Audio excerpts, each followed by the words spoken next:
show is on your radio, ladies and gentlemen, boys, girls, children of all ages. This is the big show right here on ESPN Upstate, 97.7 FM Greenville, 97.1 FM Spartanburg, all around the world on the Odyssey app, AUDACY. Put it on your phone. We are Odyssey, your home for all things important in the internet world, in the audio world, in the broadcasting world, in the social world, in the music world, whatever it is you like, whether it's podcasts or movies.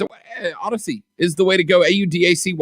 Download the app, throw it on your phone, your laptop, your PC, whatever, and look for ESPN Upstate. I am Rob Brown, back at the network studio, palatial ESPN Upstate studio, pushing buttons, switch, making the show sound as good as it does today. Great one. Grudge himself of the Alpha and the Omega ESPN Upstate. Captain Conspiracy Theory. The great one, Lonzo at the helm. What's up, Zoe? Eventually, you're gonna keep with all these titles. These titles is going to take up first segment. I'm looking and I see baseball on my screen. Why is that? Why is that going on? Lonzo, happy opening day, sir. Happy opening day to you and yours.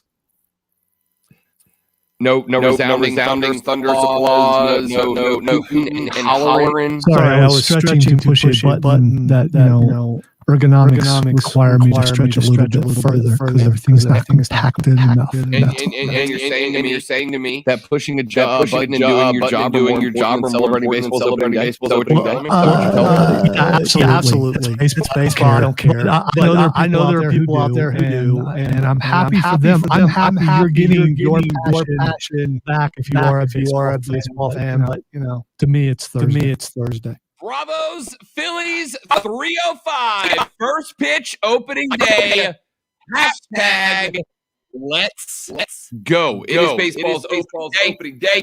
I gave you yesterday divisional prognostications from around the league. We will revisit those later on. We will talk a little bit about Bravos and Phillies series. What the Braves need to do to get on the right foot. I'll give you some thoughts there later on in the show. College basketball, we got some predictions, previews, prognostications, and picks to make later on in the show because this evening, we have got not uno but dos. Final four games lined up on the women's side.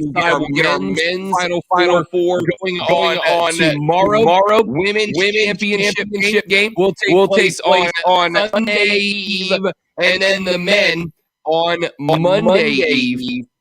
And we are quite excited about it. We're gonna give you our picks later on in the show. At 2:15 today, we're gonna make sure we're out of that first segment on time, because at 2:15 today, the extended version of Lonzo's Fight Club. Your home combat sports here in the upstate. Lonzo is wild eyes. Doesn't know why I'm sure we can get in early on time.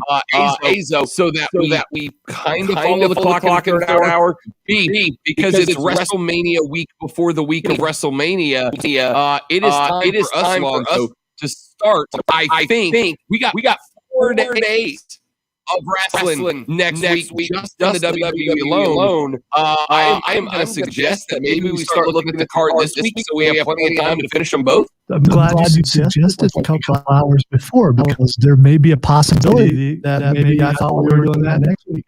Week up, but I'll be ready. I'll be ready to go. I can talk wrestling all day. Yeah, so it's not a problem. It's not a problem. You know what we ought to do next week? Really, I think we might do this. You know what we ought to do? You and I ought to stream off the radio, just on the interweb.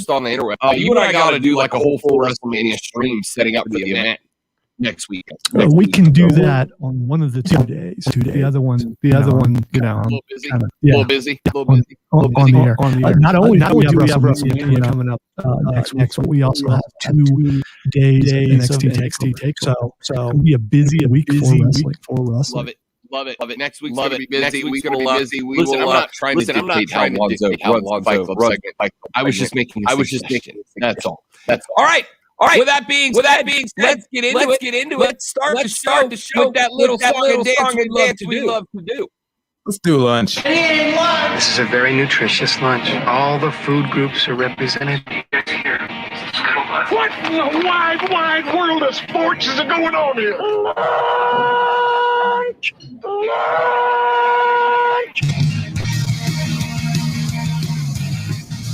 The lunch breakdown, the three things that you have to know before you go start sports with your friends, family, coworkers, or the dog, whoever you spend your lunch break with. This is the Scuttlebutt, and we are here to break it down for you.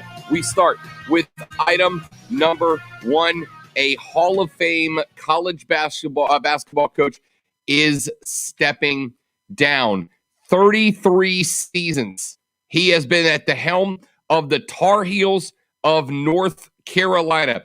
After a 48-year coaching career, after 3 NCAA titles, after coaching some of the best to ever do it at the collegiate level, after sending some of the best to ever do it to the NBA, after 18 seasons at Carolina, going 485 and 163, while leading the Tar Heels to titles in 05, 09, and 2017. After coaching the Kansas Jayhawks for 15 seasons, taking them to 4 Final Four appearances. After the loss to Wisconsin in the opening round of the NCAA tournament, Roy Williams has decided to call it a career and step away from the game. Ranks 4th all-time amongst Division I coaches in wins with a 903 and 264 record, good for a .774 winning percentage. He was inducted to the Naismith Memorial Basketball Hall of Fame in 07. He is the only coach in NCAA history to post 400 wins at 2 different schools. At Kansas, Williams led the Jayhawks to 9 regular season conference titles and a pair of national championship game appearances. After coaching for 5 years at Charles D. Owen High School in Swannanoa, North Carolina, Williams began his college career as an assistant under Dean Smith at North Carolina. After 10 seasons on the bench, Williams left for Kansas, where he replaced Larry Brown in 88, spent 15 seasons there, 9 regular season conference titles, 14 NCAA tournaments, 4 times to the Final Four, twice to the championship game. He passed on taking over at UNC in 2000 after the retirement of Bill Guthridge, but ultimately couldn't say no a second time. He returned in 03 after the Matt Doherty era, which included an 8 and 20 season, stabilized the program, broke through for his first national championship in just his second season with a win after Illinois in 05, marking the first of 5 Final Four trips with the Heels. His second title came in 2009 with a team that rolled through the NCAA tournament, winning every game by at least a dozen points, including the final game against Michigan State in a Final Four that was played in Michigan that year. The third title delivered by a team that included players who had lost the 2016 championship game to Villanova on a buzzer-beating 3. This time, the Heels beat a 1-loss Gonzaga team for the championship. Since taking over in Chapel Hill, Williams has had 21 players drafted in the first round of the NBA draft, the third most by any college coach in that span, trailing only one-and-done John Calipari and Mike Krzyzewski at Duke. Williams won 9 ACC regular season championships, 3 conference tournament titles with the Tar Heels, won 7 league tournament games with the Jayhawks, had just 1 losing season. It was a 14-19 injury-plagued year in 2019, and otherwise missed the NCAA tournament only once in his first season at Kansas when he inherited a program on probation, and in 2010 with a UNC team that reached the NIT final. Lonzo, Roy Williams was a real one. Dude was a GOAT. and he is out at Carolina. You know what I'm surprised by? I thought he was older than what he is. He's only 70, right? So I mean, I thought it just seems like when you think of college basketball, his name has always been there. And I thought for sure he was older than this. The question is, will he be back? I mean, 70, he could still come back somewhere. True, but 40 years of investment in the game. I mean, that's a lot of basketball. It's a lot of travel.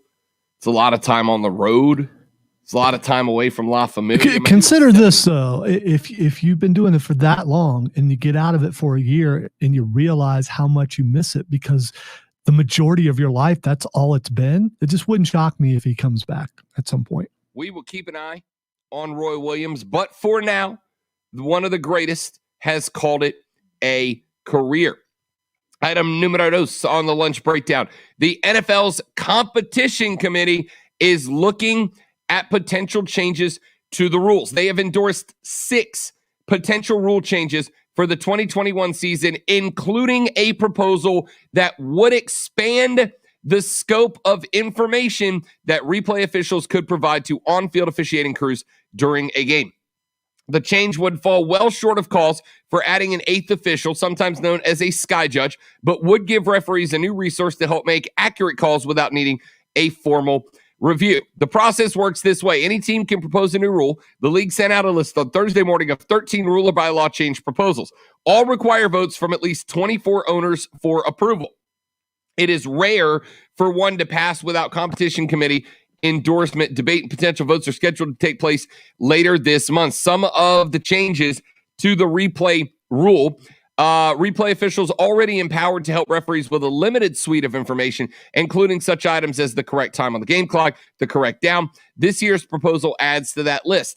If video available in the press box shows, quote, clear and obvious evidence, end quote, replay officials, as well as other members of the league's officiating department, will be able to advise on possession, a completed or intercepted pass, whether a player is down by contact, and the position of the ball relative to a line or boundary. Coaches would still be able to initiate formal review of such plays. Other proposals from the competition committee include the elimination of overtime in preseason games, allowing a maximum of 9 players in the setup zone, the 15-yard area behind their restraining line when set up for kickoff returns. This proposal could make it a bit easier to recover onside kicks, a challenge that has grown harder since the NFL's 2018 revamp of the kickoff.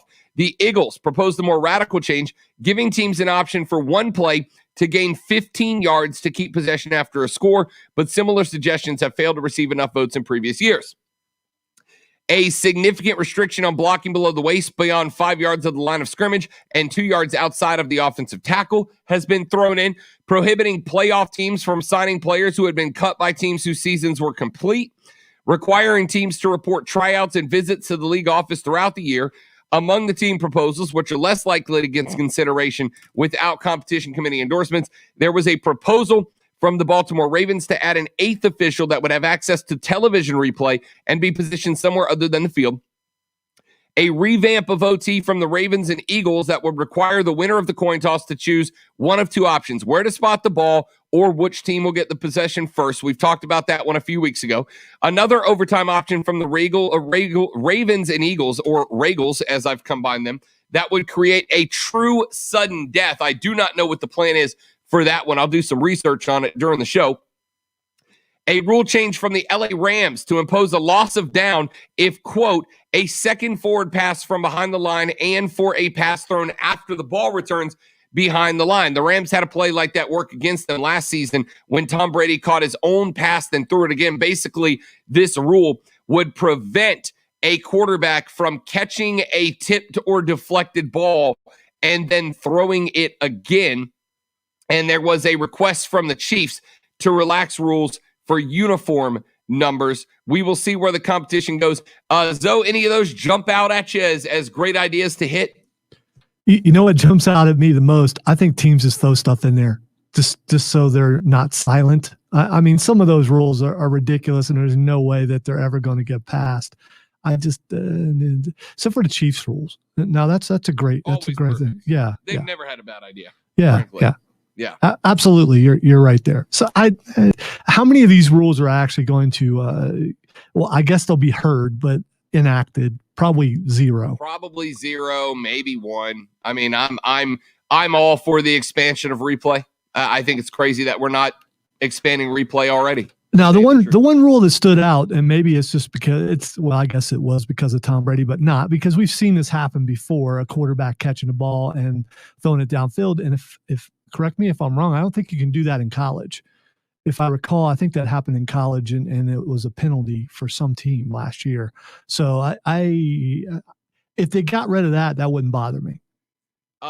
That is the proposal from the Rams, who gave up a touchdown to Tommy Touchdown last year on that exact type of play. You know, it's also kind of I don't know, how often does that happen?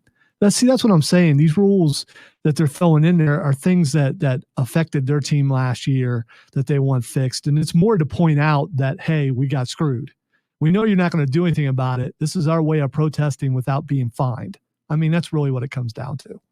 All right, and finally, item number 3 on the lunch breakdown. There was a survey of college athletics. What's the word I'm looking for? Directors. There we go. I know I could do it. A new Associated Press survey of athletic directors has gone around. The AP asked 357 athletic directors from different levels of schools a series of online questions shortly before various differences between the men's and women's basketball tournaments were put on full display over the past few weeks, drawing complaints from players and coaches, along with the mea culpa from the NCAA. Granted anonymity in exchange for candor, 99 athletics directors participated in the survey. The most striking of the results released in the poll. How about this, Lonzo? What's your reaction? 94% of respondents said it would be somewhat or much more difficult to comply with Title IX gender equity rules if their schools were to compensate athletes in the biggest money-making sports. One AD wrote in the survey, quote, sharing revenue with student athletes is not feasible. That only works if universities are then absolved of Title IX requirements. Football revenue supports women's golf, women's tennis, women's softball, women's volleyball, women's soccer, women's track and field on my campus, end quote. More than 70% said certain sports would lose funding or be cut altogether if their school offered additional non-scholarship payments to players. SEC Commissioner Greg Sankey, quote, it's not good enough to say let's change. We have to contemplate the impacts of the change, what's on the other side of the looking glass. And I am concerned, highly concerned, about the impact on all student athletes. The NCAA is on the verge of letting players sign individual sponsorship deals to profit off their names, images, and likenesses, with some state laws already in the books that would allow players to cash in. Congress is considering no fewer than 4 bills that would establish NIL rights and or call for schools to share revenues with athletes. The Supreme Court heard arguments on Wednesday in a case about whether limits on compensation for athletes violate antitrust laws. St. John's AD Mike Craig said, quote, it's not a matter of if it's going to change, it's a matter of when and what it looks like, end quote. ESPN goes on to write, because of TV deals, football and men's basketball are the biggest sources of cash from most schools' sports programs. Only 25 schools' athletic departments pulled in more money than they spent in 2018-19, according to the NCAA, and all were in the Power 5 conferences, the SEC, the Atlantic Coast Conference, Big 10, Big 12, and Pac-12.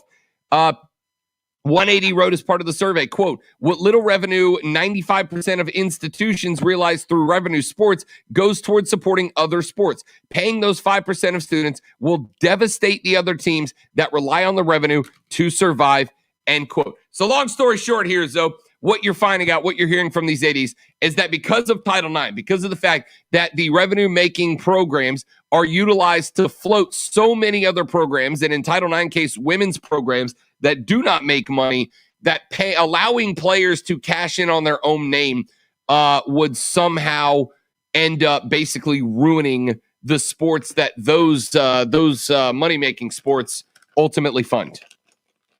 Your thoughts? There's just so much that goes into play. Well, I've said before, and I'm going to continue to say it, that the athletes are already being paid by having scholarships. And bringing in this extra money, you see the headaches that it's causing. And is it worth it if you have to eliminate other sports because of it?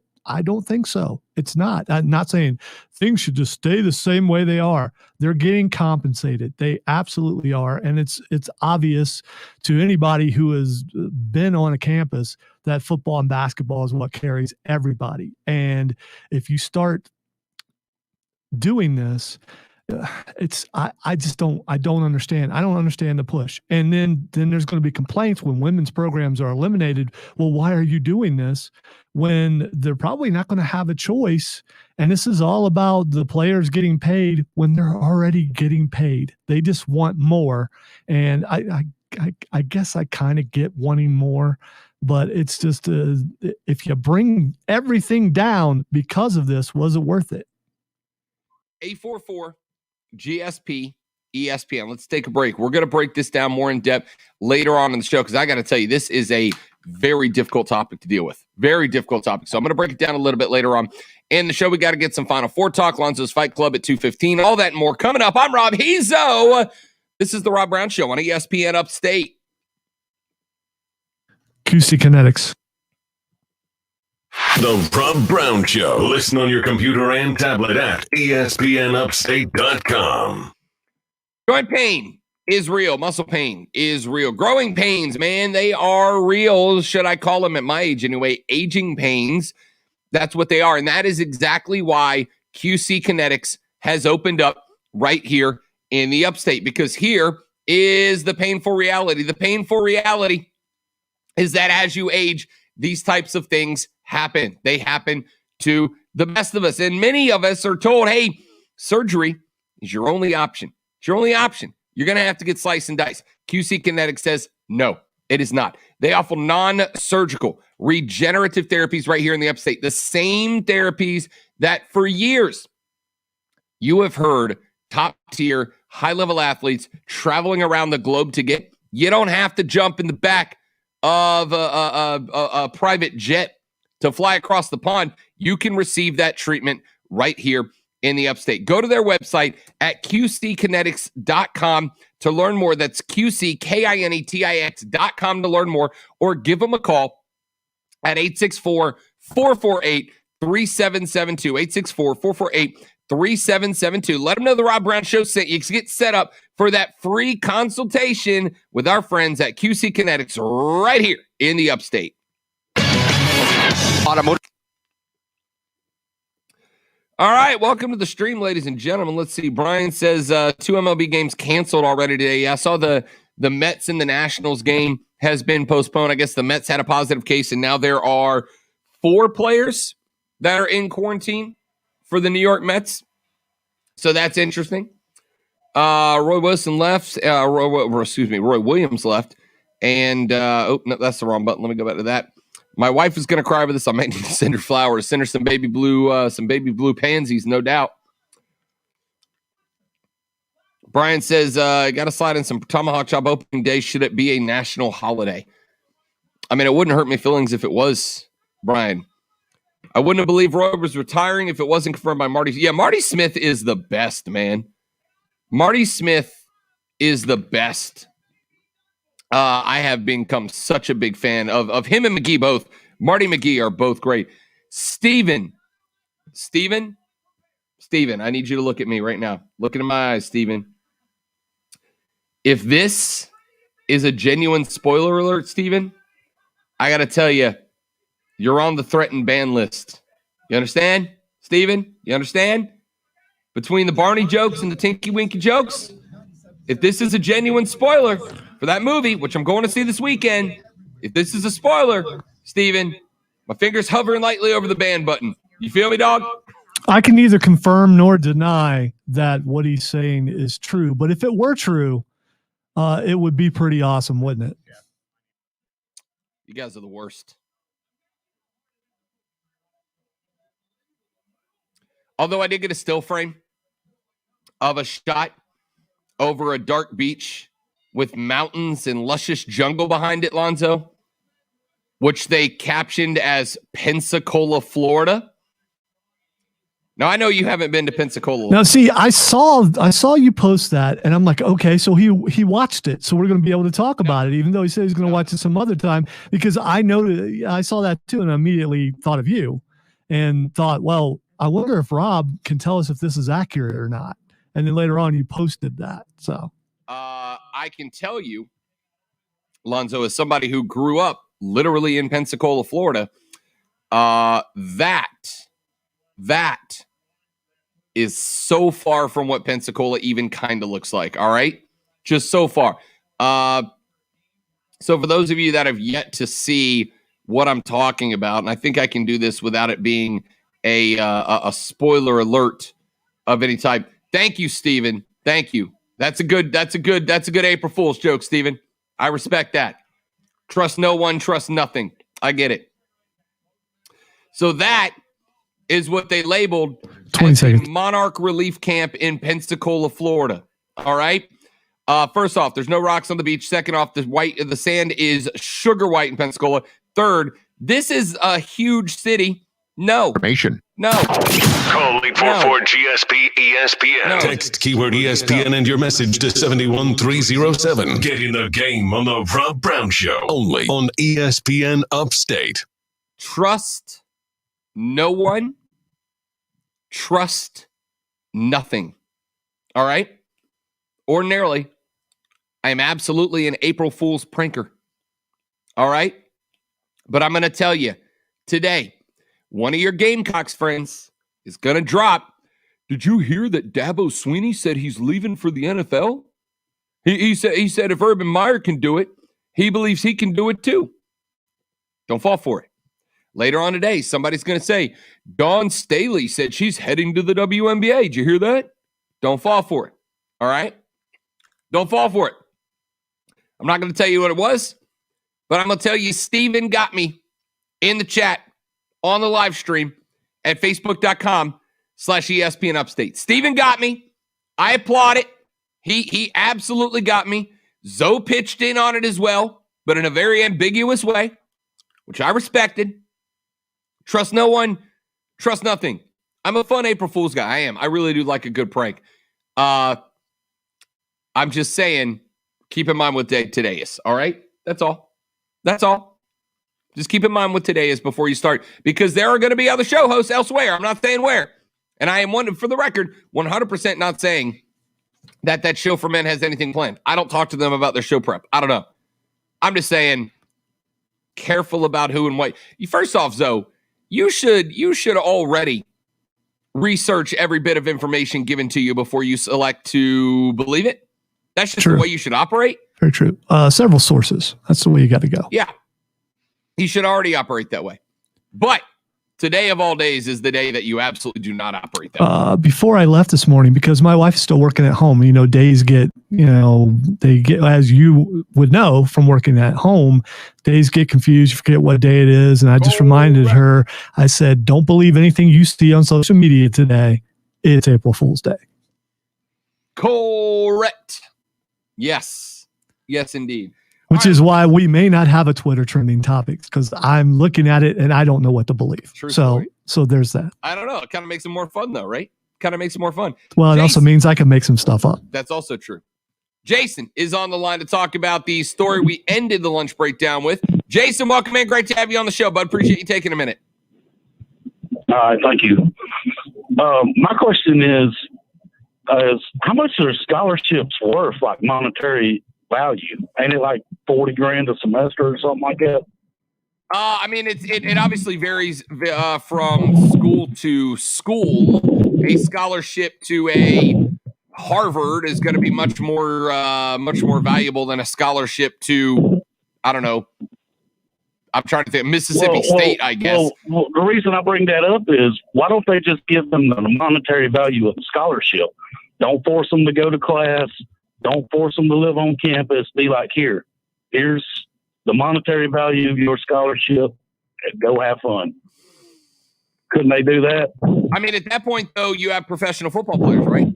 Like, then they're professionals. And I think that's the argument that the NCAA is that's the method the NCAA, or the setup the NCAA is trying to avoid. They are doing everything, because once those players get labeled professionals, it opens them up to a whole new realm of governance and responsibility that they don't want to have to deal with.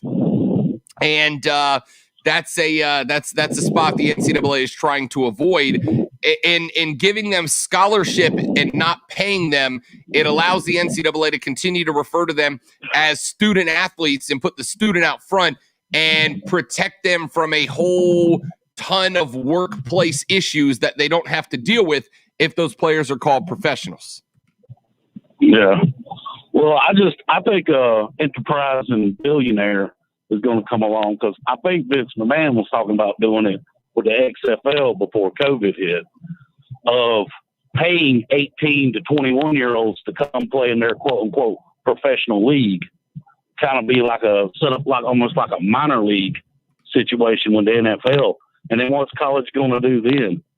Because, I mean, you look at college basketball now, nobody cares about it until March Madness, because the best of the best players go straight to the pros, or at the very least, they only play 1 year, you know?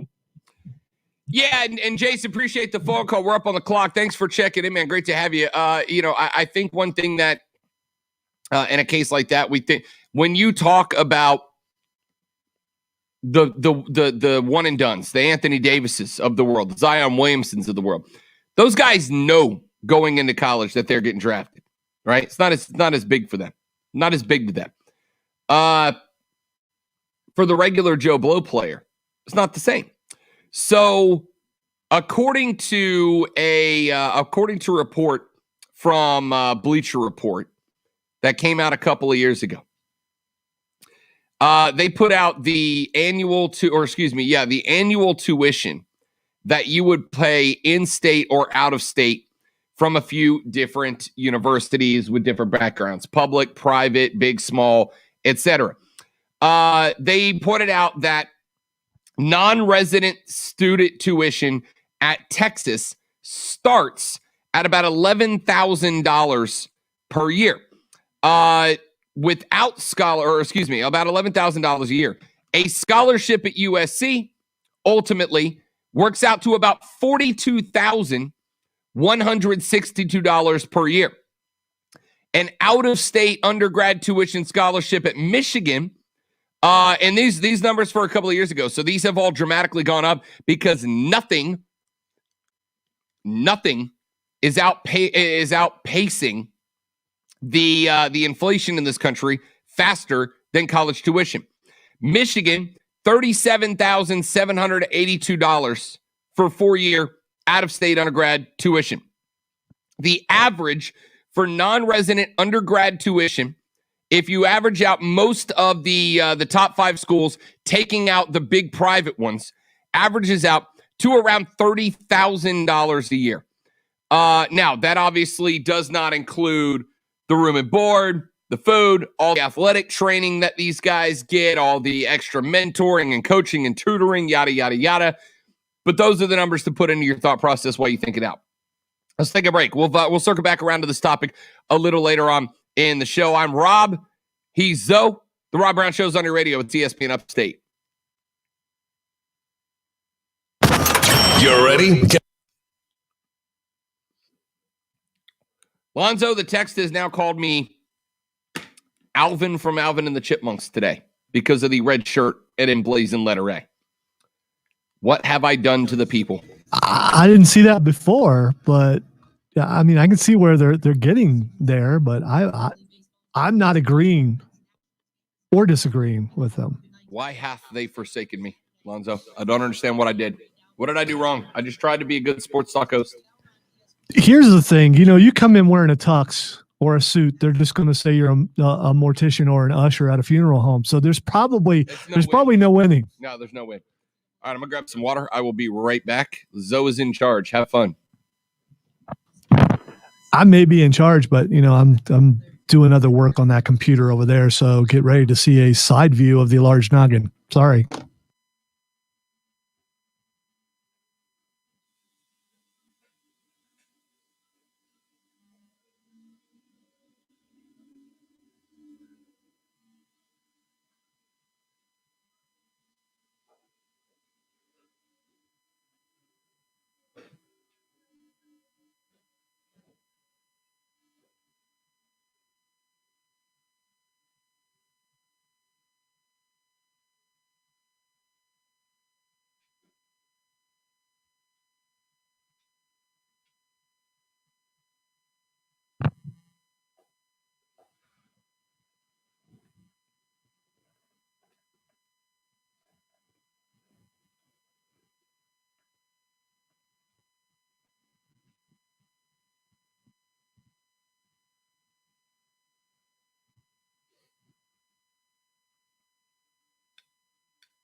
Cameron Grimes fella can wrestle a little bit when he's actually wrestling.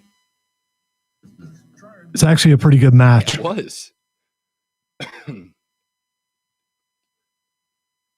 Tormented Roddy Strong. Email Rob Brown at ESPNUpstate.com and we'll put him to the test. This is the Rob Brown Show, local sports talk on ESPN Upstate. So in honor of Braves baseball opening day today, I elected to go with the Braves red shirt, the blue cap with the emblazoned Atlanta A on the top of it. Thought to myself, hey man, it's opening day, you know? Get a little baseball feel going on in the cap game today. And a texter has texted in who is clearly watching the stream and said, Rob is going with the Alvin look today from Alvin and the Chipmunks with the red shirt, the A on the hat, and the chubby cheeks. Do you have acorns stuffed in there?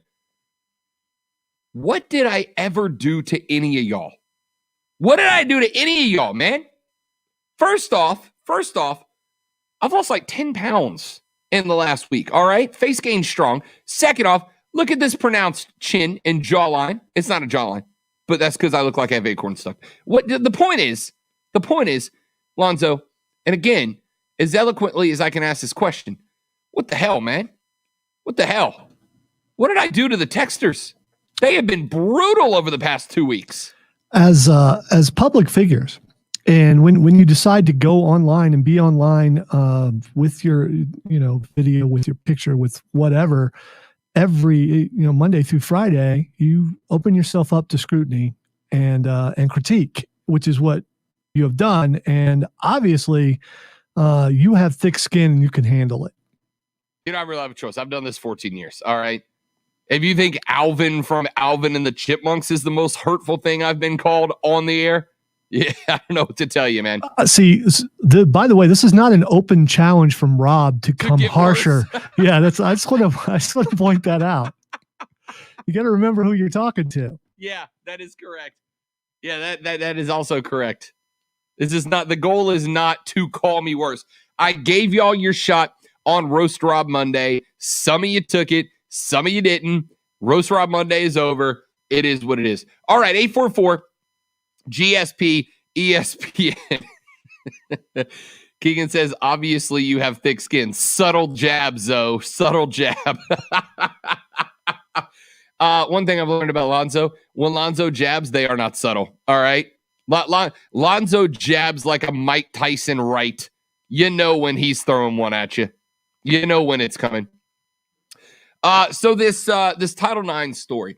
I was talking last night with a group of another guy and two young women. And we were having the discussion. We were actually sitting out having a beer. And we were having a discussion because a young woman on the television asked the question, why is it that when we talk about college basketball immediately defaults to men's college basketball and women's college basketball is always referred to as women's? Why aren't they just called college basketball as well? And my answer was, well, because they are two separate sports, right? The same sport. They're two different groups of players playing the same sport. And there must be a way to distinguish between the two. And whether you like it or not, whether it's fair or not, the men's side gets more attention. The men's basketball tournament is the number one moneymaker for the NCAA. You wonder why there's so much emphasis on the men's and not as much for the women's, all right? And for the record, to start this conversation, I am very much in favor of the women's tournament getting more attention. I'm very much in favor of the women's tournament the last couple of years having gotten more airtime. And you're seeing the results of it. The other night, we had that game between UConn and, who was it? Baylor with the foul late at the end. LeBron James was tweeting about it. NBA players were tweeting about it. Celebrities were tweeting about it. It's picked up attention. But somebody pointed out a couple of days ago, they went through and did the numbers, that the NCAA women's tournament operates at a loss. At a loss. The women's NCAA tournament loses millions of dollars a year, while the men's tournament makes $1 billion plus per year. Sedona Prince is the Oregon basketball player on the women's side that put up the video on the Twitter device that went viral, where she showed what the women's weight room for the tournament looked like. And it was basically a rack of dumbbells next to the court. The men's side looked like a full, nice, legitimate gymnasium. And people got very upset about the inequality between those two setups. And I agree with that. There's a lot going on there. But the NCAA tournament, the men's tournament, generated a net income of $864.6 million in 2019 on a budget of $28 million. $864.6 million brought in, $28 million sent out, and that's only money that is directly caught up in the tournament itself from TV sponsors, ticket revenue, merchandise, et cetera, et cetera. There are a lot of other sources of income that come in to pop that number up closer to $1 billion. The women's tournament spent about $14 million to operate and brought in about $12 million. About $12 million. So that is a tough spot. Now, I saw an argument from somebody while we were having that conversation. They said, Lonzo, that college sports should only be allowed to operate on the budget that they bring in as a college sport. I saw somebody make that argument, and that argument basically, Lonzo, if we practiced it, would allow the top tier of college football and basketball programs to operate, and that's it. That's it. The majority of athletic departments lose money. I think that what we say, there's only 25 that made money, and all of them were Power 5 conferences. That would eliminate college sports. So I don't think that is the answer as someone who loves college sports. I don't think that's the answer. But how do we pump it up to where we can get more in? Can we get more in? The point that I'm making here, Lonzo, is that it's very easy when you are dealing with an idealistic mindset to say, oh, the women's tournament should have the same facilities and the same opportunity as the men. And I'm fine with the argument. But when the men's side brings in 860 plus million and spends 28, the women spend 14 to put on their tournament and they lose almost 3 million. It's the devil's in the details, and those numbers are the details. Though it's a tough discussion to have because of those numbers. It still comes down to money. It comes down to business. And if there were more interest in the women's game than there were the men's, then they would be making a profit for the most part. Here's what I was thinking while you were talking about this. If you had a chance to go see the women's soccer team play or the men's soccer team play, talking about the national team, which one are you going to see? You're going to go see the women because the women are the draw when it comes to that sport. Like it or not, the men are the draw when it comes to basketball. That's just how it is. You want to change it? Well, then get more people to go out to the women's games, make it to where every building is sold out when it's allowed to be, and demand is so high that they move up, because in the end, it's about money. If you don't make money, you're not going to get the same attention. Yeah, I made an argument to that one of the two young ladies I was having the conversation with last night that I said, even in the world of soccer, right? The U.S. women are clearly the draw. They win more. They've got more trophies, more titles. They sell more tickets. They bring in more money for U.S. soccer than the men's side does.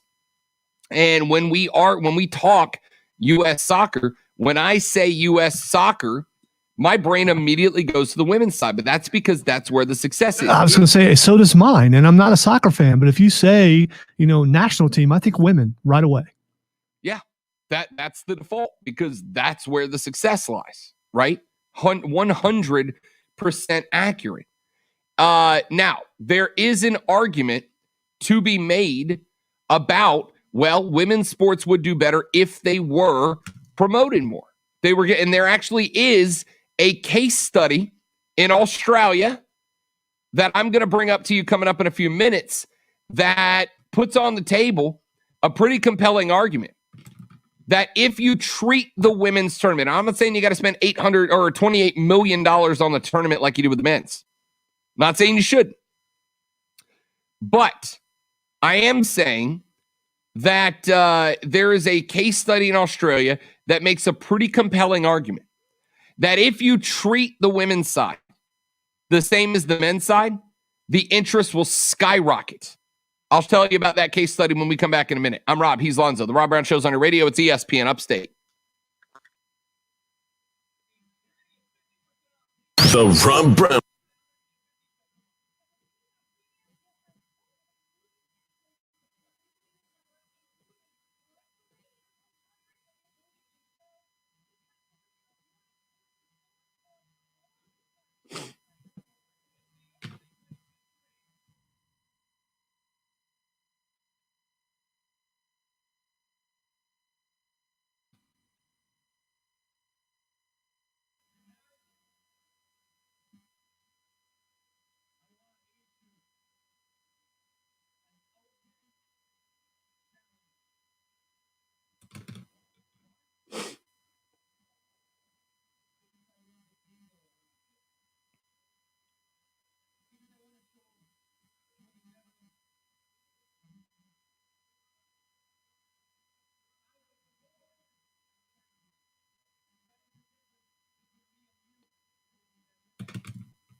And sorry, I'm not being quiet.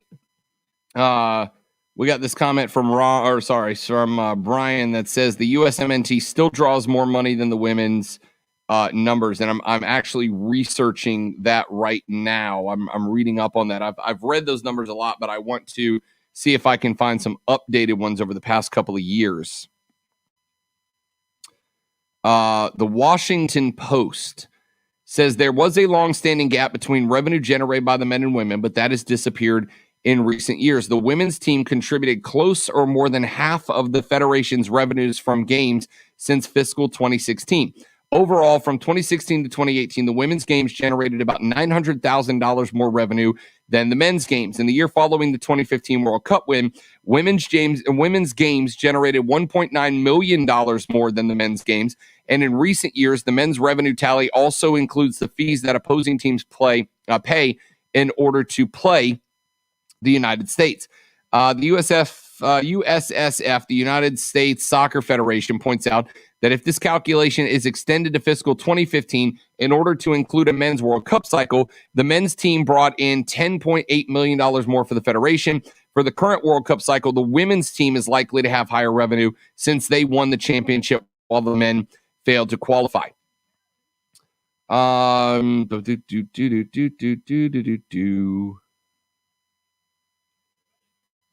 Washington Post ends their article by saying, looking only at game revenue, USSF's own financial statements make clear that the women's team has held its own in comparison to the men's team since fiscal 2016.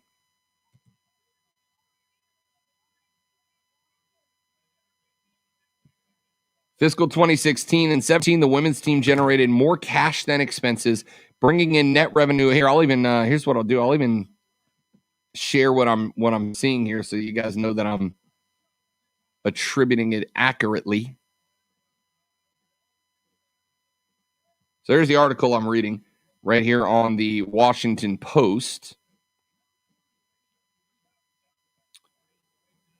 Let's see. Gross revenue is in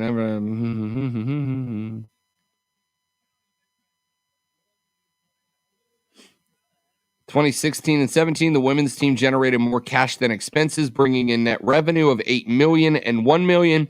The men's fiscal team in 2015-16 generated revenue of $350,000 and $2.7 million, respectively. So what I'm pulling out of this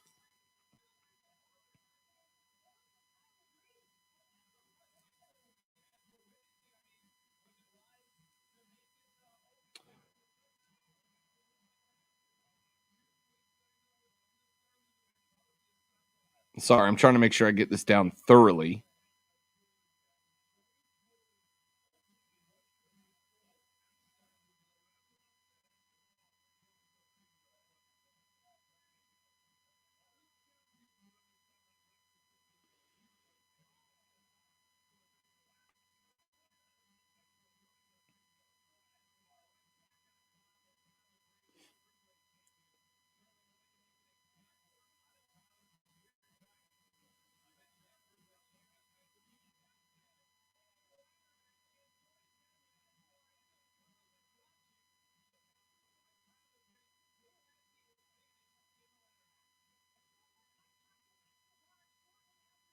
One minute.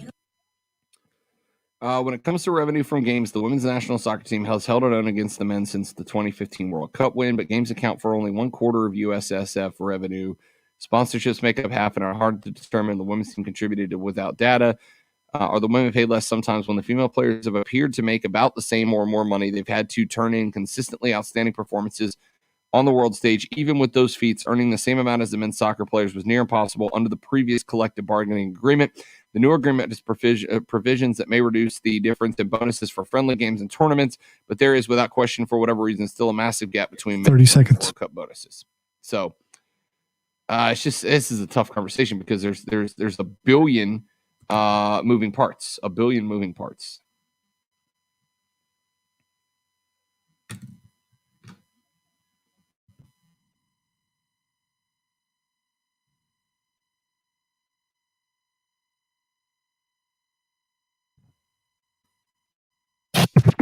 Opinions wanted. Well, opinions are like, we'll say, everybody has one. Call 844-GSP-ESPN. Local sports talk on the Rob Brown Show on ESPN Upstate. All right, real quick, because we got a very short segment here. We're gonna actually, I'll tell you what, I'm gonna hold on to this. So I've got a case study that came out of Australia as we get set for the women's Final Four tonight. Dawn Staley and her Gamecocks will be tipping off sometime around 5:45. There's a case study that comes out of Australia that points out that women's cricket there has been dramatically on the rise, and there is one primary reason that has happened. So we are going to ask the question, if we follow that same model with women's sports here in the United States, especially women's college basketball, where we've got some phenomenal competition going on in the Final Four today, would we see the same results? Would we see the same drastic increase in the number of people who watch and care about those women's sports? So I'm going to bring you that case study coming up in the next hour of the show. In the very next segment of the show, Rashad Beard of Panthers Nation podcast is going to join us here on the show. We'll talk to Rashad about the most recent news as we get set for the draft just a couple of weeks ago. We are going to talk to Rashad Beard of the Panthers Nation podcast about where he sees the direction of the Carolina Panthers going as we are about to hit the draft. Are they looking quarterback? Is there another direction that they're interested in going in? Rashad Beard will join us next. But before we get there, let's give you a chance to win $1,000 in the $1,000 cash dash right here on ESPN Upstate. Your chance to win $1,000.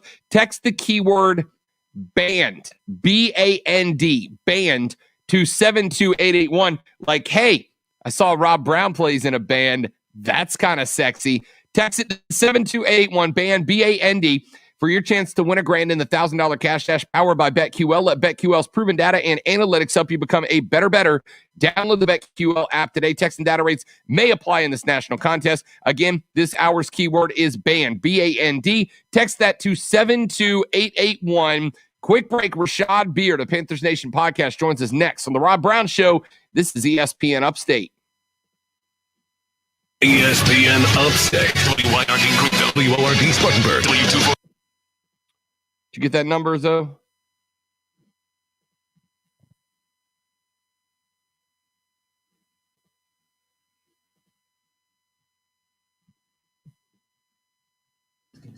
Did you send it?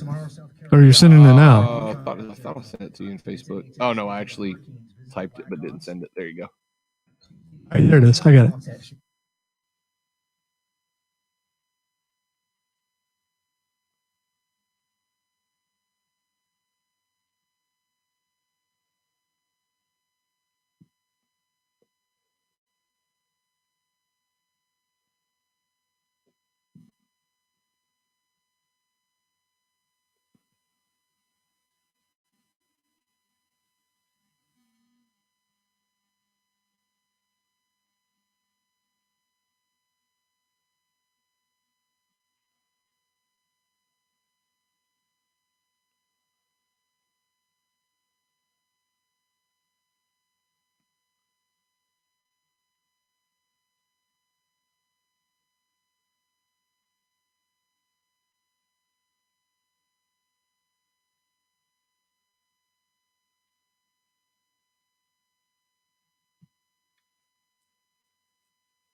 Oh, the old Afrin break.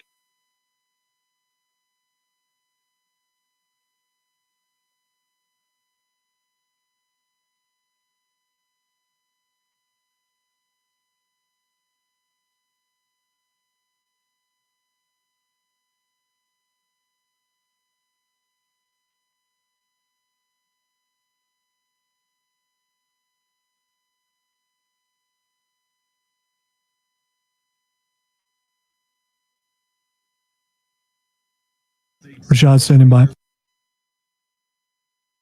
Atrophy sets in. ESPN Upstate. Warning. Man, check this out. For an official Rob Brown lockdown. Represents being real. Yeah. Real, unfiltered sports talk manufactured locally for the Carolinas. Lockdown! This is the Rob Brown Show. Yeah. Only on ESPN. ESPN Upstate. Yeah, I screwed up. All right. It's opening day in baseball. The Bravos taking on the Phillies at 3:05. It's like a holiday for me, and for whatever reason, for like 20 minutes, I thought it was Friday. The women's Final Four is tomorrow. The men's is Saturday. I said the women's Final Four was today and the men's was tomorrow. That's because, again, Rob Brown's an idiot.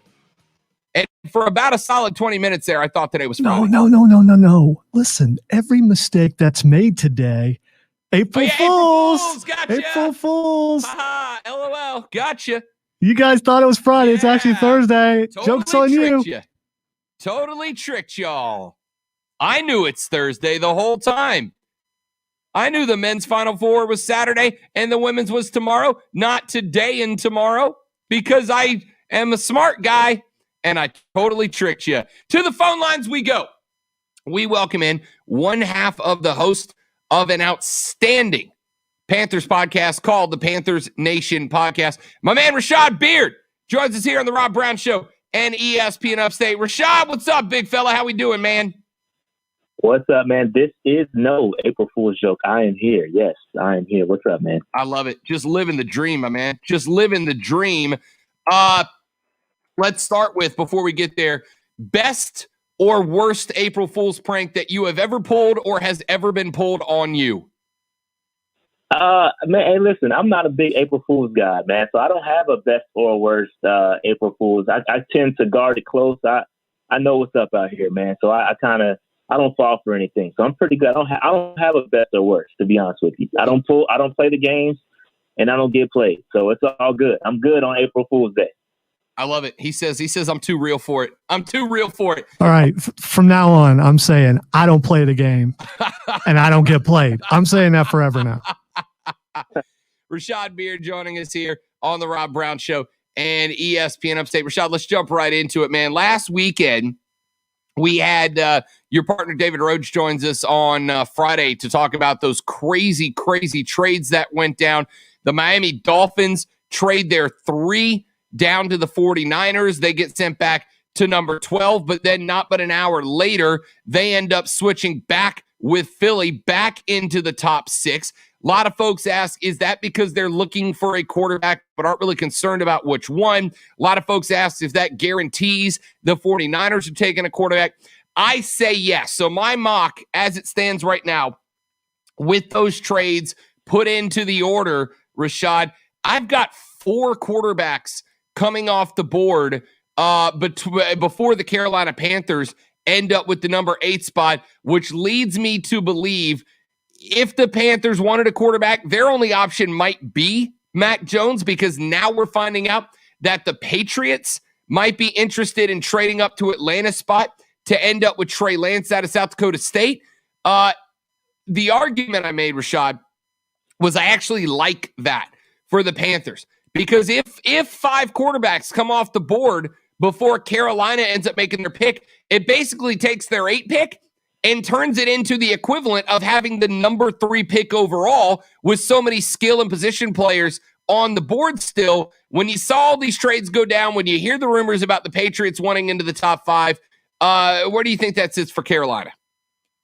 Man, listen, I think you hit the nail right on the head. Listen, if the 4 quarterbacks are gone, you're essentially, or 5, potentially with Mac Jones. If those guys are gone, you're essentially guaranteeing your spot at landing one of the top position players at any position. I mean, you're talking about maybe one of the top wide receivers, maybe one of the top tackles, maybe one of the top cornerbacks, maybe one of the top edge rushers. I mean, so there's maybe one of the top safeties. I don't know, but we're in a good position. The Panthers are, if they stay patient. Now, if they want to move up, good luck, because you're not going to get that pick from Atlanta. Atlanta would be not smart if they decided to trade that pick to us, their division rival, and let us, which in turn will allow us to pick up probably our franchise quarterback. So I don't think that there is a 0 chance that Atlanta trades that pick to us. So I lean into what you're saying with the Patriots. That makes complete sense, and that the Patriots are going to move up potentially and get that pick from Atlanta. I don't think Atlanta is likely to trade out that spot. It makes sense for them. There's no sense it makes no sense for them to take a quarterback right now. And they could get more draft capital. The name of the game is draft capital, and they could get some more draft capital by trading out of that pick. So, like I said before on the show several times, if your listeners are listening in, I said that we would have to get into the top 4 to get something, to get a quarterback. And if we want to get in that game, we pretty much are going to be left out at this point, because San Francisco went up and they knew they had to do it because other teams are going to be looking up to move to. So it was a good move by the 49ers. They are in a much better place. They have a really good roster, really good coaching. All they need is that cherry on top with the quarterback. So the pick that they gave up, it's okay because they're going to land their quarterback. They have a good roster. They are in good shape. So I like the trade from a San Francisco perspective. And for the Panthers, we just got to stay patient. Stay patient and see what happens. Any chance, and we'll come back to the draft in a second, Rashad, but any chance that Carolina, now we're getting the story out of San Francisco, and what appears to be the case is that Jimmy Garoppolo is probably not the choice at quarterback for the coaching staff, but the GM and the administrative staff have told them that they like Jimmy Garoppolo. They are happy to pay 2 quarterbacks on the roster, Jimmy G and whoever they draft at number 3. Again, a lot of rumors now that Jimmy Garoppolo is not thrilled about that. He feels kind of slighted and may very well want out of San Francisco. If that's the case, is Jimmy Garoppolo a potential quarterback target for the Carolina Panthers? He shouldn't be. There's no chance. No way should Jimmy Garoppolo be a target for the Carolina Panthers. First of all, you got to think about that contract. No chance. You got people crying already about Teddy Bridgewater's contract. It is a complete lateral move to go from Teddy Bridgewater to Jimmy Garoppolo. He offers nothing. He offers no improvement. He's a limited quarterback, just like Teddy Bridgewater is. If you're going to fix the problem, fix the problem. Go and get your guy. Jimmy Garoppolo should not be an option for the Carolina Panthers. So absolutely no shot, says Rashad Beard of the Panthers Nation podcast about Jimmy Garoppolo. The other interesting quarterback move is, and we mentioned this a couple of times, the New England Patriots apparently expressing some interest in Trey Lance. Now, Bill Belichick actually went down to Tuscaloosa. He was there for Mac Jones' pro day, and there's some rumors swirling that he wasn't overall impressed, and that might be why there's the big push from the Patriots to jump up to 4. I have said a couple of times, Rashad, that I don't understand the narrative of if Belichick wants a QB, then everybody should want that QB. There's 4 guys he's missed on. He missed on Jarrett Stidham. He missed on Ryan Mallett. He missed on Matt Castle. And I'm not going to say he missed on Jimmy Garoppolo because the injuries have piled up. If he can stay healthy, he might very well be a great quarterback. But there are folks saying that now that Hoodie has expressed outward interest in Trey Lance, there's going to be a huge bidding war for the guy. Rashad, I think the move, personally, is to sit there right at 8 because there are going to be Jamar Chases on the board, Kyle Pitts on the board. There are going to be guys that realistically in the other year, I think, would have been picked up at 3 or 4 that are going to be available at 7 and 8 because of this quarterback rush. I actually think the Carolina Panthers, as much as they may have wanted to draft a QB future this year, I actually think they're going to catch a real nice break in that they're going to be able to draft need and want at the same time because some top 4 or 5 picks are still going to be floating on the board at 7 and 8. Yeah, I agree. And you hit it right on the head. When your need meets your want, that's a dream scenario. And listen, there's going to be so many options. You talk about J.C. Horn, cornerback from South Carolina. That he's going to be there. Pat Surtain, he could be there. You're talking about Rashawn Slater. He could be there. Micah Parsons could be there. There's a lot of guys that you could add to this roster and it could take off. And let's not forget, I mean, if they play it patient, they could also get a quarterback in the later rounds. You talked about guys like Kellen Mond. I mean, did you see that throw? I mean, this guy has an arm. Matt Rule worked with him at the Senior Bowl. Kellen Mond could also be an option. Guys like Kyle Trask. I'm not big on Kyle Trask, but Kellen Mond is an option. I mean, you have to be patient. And I think if you're patient, you're going to get a good option, and there's going to be really good talent sitting there at 8 if we just sit back and be patient. Let everybody else do the jumping. I just don't think it's the right year for us to go out there. You already got Teddy Bridgewater under contract, and he's going to be around next year. He's going to be the starting quarterback next year. It just is what it is, and we have to be patient. Listen, quarterbacks, there's always going to be a good quarterback. 2022, Sam Howell, there's going to be some guys out there that we can take. If we want to jump up at that time, we can jump up. Quarterbacks are going to be drafted every year. There's always going to be a top quarterback. The most important position in the league. There's always going to be a guy in every single draft that you can go up and get. We just need to be patient in this particular year. Let everybody else do the jumping around, trading up, and doing all that, and we just sit back and let one of the greatest talents fall to us. We're going to get a top guy if we just be patient. It's going to happen.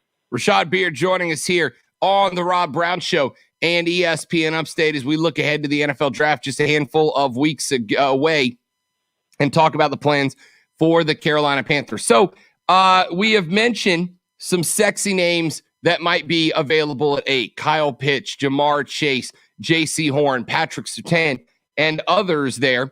But there's a very good chance that there are going to be 2 different offensive linemen. And I know we've kind of hit on this conversation once or twice before, Rashad, but there's going to be the possibility of 2 or 3 offensive linemen that also might be top 5 picks in any other year. Would the Panthers be satisfied with a lot of skill position talent for assuming Teddy Bridgewater on the board still at 8? Would the Panthers be willing to draft offensive line knowing that it is one of those need spots, even if Panthers fans might not find that pick quite as sexy as grabbing a wide receiver that they view as a potential future Odell? Yeah, it's not a sexy pick at all, and I get it, man. You want the wide receiver, you want the flashy players, you want the skilled players, but at the end of the day, man, we have done our quarterbacks going back a long time a disservice as to not investing in the offensive line. We have not drafted an offensive tackle in the first round since Jeff Ota back in 2009.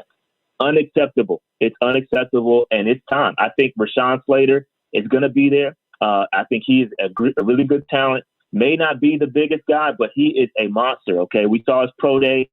He put on a show at his pro day. Guys like Christian Darrisaw, he's going to be there. Virginia Tech left tackle. He's going to be out there. Tevin Jenkins, there is going to be so much talent sitting there from an offensive tackle perspective. And yes, we do need to invest in the offensive line. Those guys that we picked up in free agency, they ain't it. Cam Irving, he's been on a couple teams. That's not going to fix it. Pat Eflin, he's not going to fix it either. He's the interior guy. We need a left tackle. We need a plug and play dude that's going to be there for the next 10 years. And what if Penei Sewell is sitting there at number 8? That would be a dream scenario for me, and it should be for Panther Nation. If Penei Sewell was sitting there, I would sprint. You would get the fastest 40-yard dash from me turning in that card if he was sitting there at pick number 8, because Penei Sewell is a guy that he's only like 20 years old.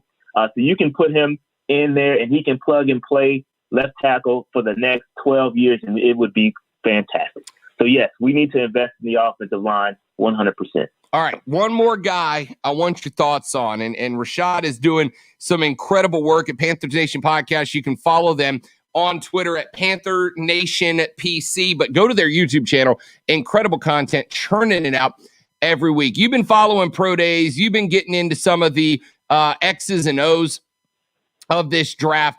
There is a name that I'm intrigued by that I think's got potential to really be a breakout star in this league, and that is they call him a tight end, but he's really kind of a tight end wide receiver, leaning on the wide receiver, a red zone weapon that I think is going to break open for a team this year, and that's Kyle Pitts. Now, rumor is Atlanta's interested in him at 4 unless there's just too much offered from the Patriots for that 4 pick to take him. There's a chance that a team like a Cincinnati might try to give Joe Burrow another weapon. But if Kyle Pitts, as I have seen in just a handful of mock drafts, if Kyle Pitts ends up making it to number 8, I would lose my mind over that pick for the Carolina Panthers. So if I put it on the board, Rashad, Kyle Pitts, Penei Sewell, A, how do you feel about Pitts? And B, is it good enough to decide to upgrade another weapon as opposed to investing in the line? Man, if Penei Sewell and Pitts are there, that is tough. But listen, I love Pitts. Pitts is not a tight end. Okay, let's stop. I hate when people box players in positions. Let's not box. Guys are weapons nowadays. We got to get away from boxing guys in at a specific position. This guy has a wingspan bigger than any other tight end or wide receiver in the past 20 years. Okay, he is a weapon, a red zone weapon. He's a wide receiver / tight end. You get him out there, you put him on the field, and let that offensive coordinator do work, and let the defensive coordinators live their nightmares. Okay, you figure it out when you have a guy like Kyle Pitts out there. He's an amazing talent. Ran a 4.4. I mean, the dude is a freak. Okay, he was built in a factory, and guys like that don't come very often. Okay, so Pitts is great. I love Pitts. I love Pitts a lot. And if he's there at 8, it's going to be tough to pass him up. Okay, but at the same time, we've got guys like Robbie Anderson on a contract year next year. You got DJ Moore who's coming up on a 5th-year option. So it looks good at wide receiver right now, but you got decisions to make. So pulling a trigger on a guy like Kyle Pitts is not out the realm of possibility. But if you ask me if they're both on the board at the same time, they're both available, I would probably lean Penei Sewell.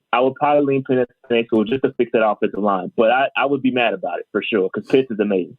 Rashad Beard is the host of the Panthers Nation podcast, along with his co-host, David Rhodes. It is a fantastic Panthers structured podcast. Follow them on Twitter at Panther Nation PC, but check them out on YouTube. They go live every single Monday. Rashad, I say y'all got live on Monday. Dude, it feels like y'all go live every damn day of the week, my man. Take a nap, dude.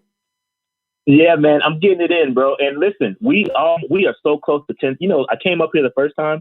I said we were close to 5,000. Well, we're actually close to 10,000 subscribers right now. We are blowing up thanks to your help. I really appreciate it, man. We're putting in a lot of work. We are the largest Panther presence on YouTube right now. So, man, join in. It's good content. We provide content for a lot of fan bases. So if you're not a Panthers fan, come enjoy some of this content, man. It's great, and I really appreciate your support. Hey, for the record, when y'all hit that 1 million mark, I get 1% as your agent.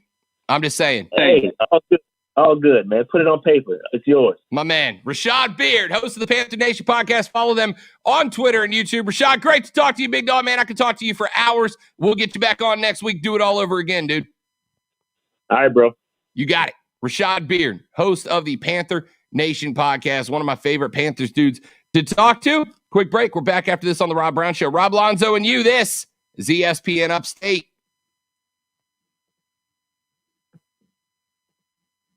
The Rob Brown Show. Listen on your phone everywhere on the radio.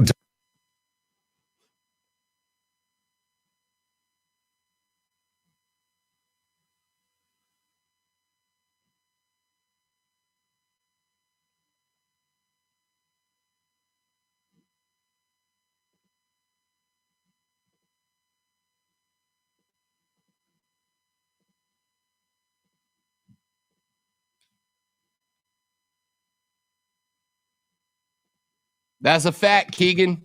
That's a fact. Panthers need to pick up an OL for them to be desirable. Here's the thing, though. I don't think they're going QB this year, even in free agency. I think Teddy has defaulted his way into a second year as a starter. I don't see them making a move for an FA quarterback. You heard Rashad there, asked him about Jimmy Garoppolo. He said, no, not gonna do it. Not gonna do it. Wouldn't be prudent. Not gonna do it. I asked him a couple of weeks ago about who was the other quarterback that was up in the air. There was another potential quarterback if the Carolina Panthers would be interested if the other team drafted a quarterback. And he said there's just nothing going on right now in the air around Charlotte that leads them to believe that the Panthers are interested in adding a quarterback, whether it's free agency. I think they would still be interested in getting one in the draft, but I think at this point, it's pretty obvious we're going to have a pretty hefty quarterback run right off the gate, right? We know 1, 2, 3 are going quarterbacks, and we know likely what order they're going to come off the board in. Now the question is 4, 5, 6, 7, right? If New England trades up to 4 with Atlanta, then we got 4 quarterbacks off the board. You got Cincinnati at 5. You got Miami at 6 and Detroit at 7. The question then becomes, Cincinnati's not going quarterback. Joe Burrow is the future. We know that at 6, the Dolphins are interested in a quarterback, but there's only Mac Jones left. I think if you are a Panthers fan, you want Miami to draft Mac Jones. You want them to bring in Mac Jones because if they bring in Mac Jones, that's one more skill position player that stays on the board for you by the time your pick comes on the clock at number 8. So we'll see how that plays out. Good thought, though.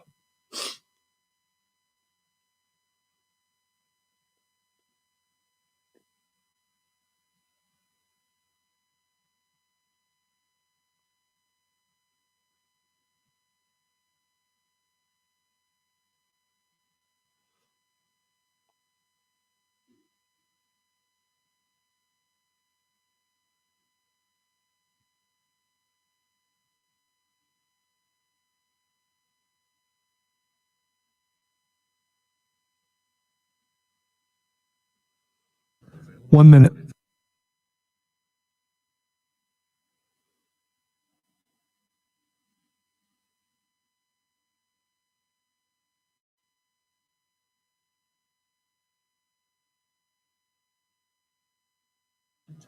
30 seconds. Word. Keegan, we'll talk about that in the next segment. Next break, excuse me. In the next break. I'm sure Lonzo has plenty of thoughts. Didn't realize it was on HBO Max, actually. No thoughts at all. Well, now I got something else to watch just to see why it was delayed 20 times or something like that. Supposed to be pretty bad, but I'd like to be a judge myself. Anytime at 71307. Use keyword ESPN followed by your comment. Local sports talk on the Rob Brown Show on ESPN Upstate. Thanks to Rashad Beard, host of the Panthers Nation podcast, for joining us here on the Rob Brown Show and ESPN Upstate. Lonzo, we got some thoughts out of him. Questions that I asked him. Anything that jumped out to you? Anything that stood out to you about Rashad had to say? He said, I think if offensive line, if Penei Sewell is available there at the 8, he says that's my dream scenario. Not a super sexy pick per se, but one that Keegan in the thread said a few minutes ago. If the Panthers want to be able to attract quarterback free agency or trade-wise, or at least make it easier, that they need to invest so well. It's not super sexy, but a lot of folks think it's required. Anything Rashad said that stood out to you, Zoe? Well, the one thing, and it's going back to what you just said, when you ask him if Sewell was on there or Kyle Pitts, which way would you go? I agree. I wouldn't be mad either way, but I'd have to go Kyle Pitts. I know you need the offensive lineman, but I think Pitts would be such a compliment to the receivers that are already there that when they do get the right quarterback, it would be a killer offensive system. And even with him there, with CMC and Robbie Anderson, the guys they got now, Bridgewater, it will step up his play a little bit, having an extra guy like that, an extra valuable, as you've talked about, the ability to jump in the end zone, the ability to be open, not being able to be covered by linebackers. It would add so much that if it were me, I would go with Pitts. I would not go with the lineman there. I don't really put locks down on the draft. Like, this guy's a lock to be this. This guy's a lock to be that. I think I could probably count in the past 15 years. I could probably count the players that I've said are guaranteed hits in the NFL on both hands, but not much more. I think Kyle Pitts might be one of those locks. He might be one of those locks because there's just not much the kid can't do.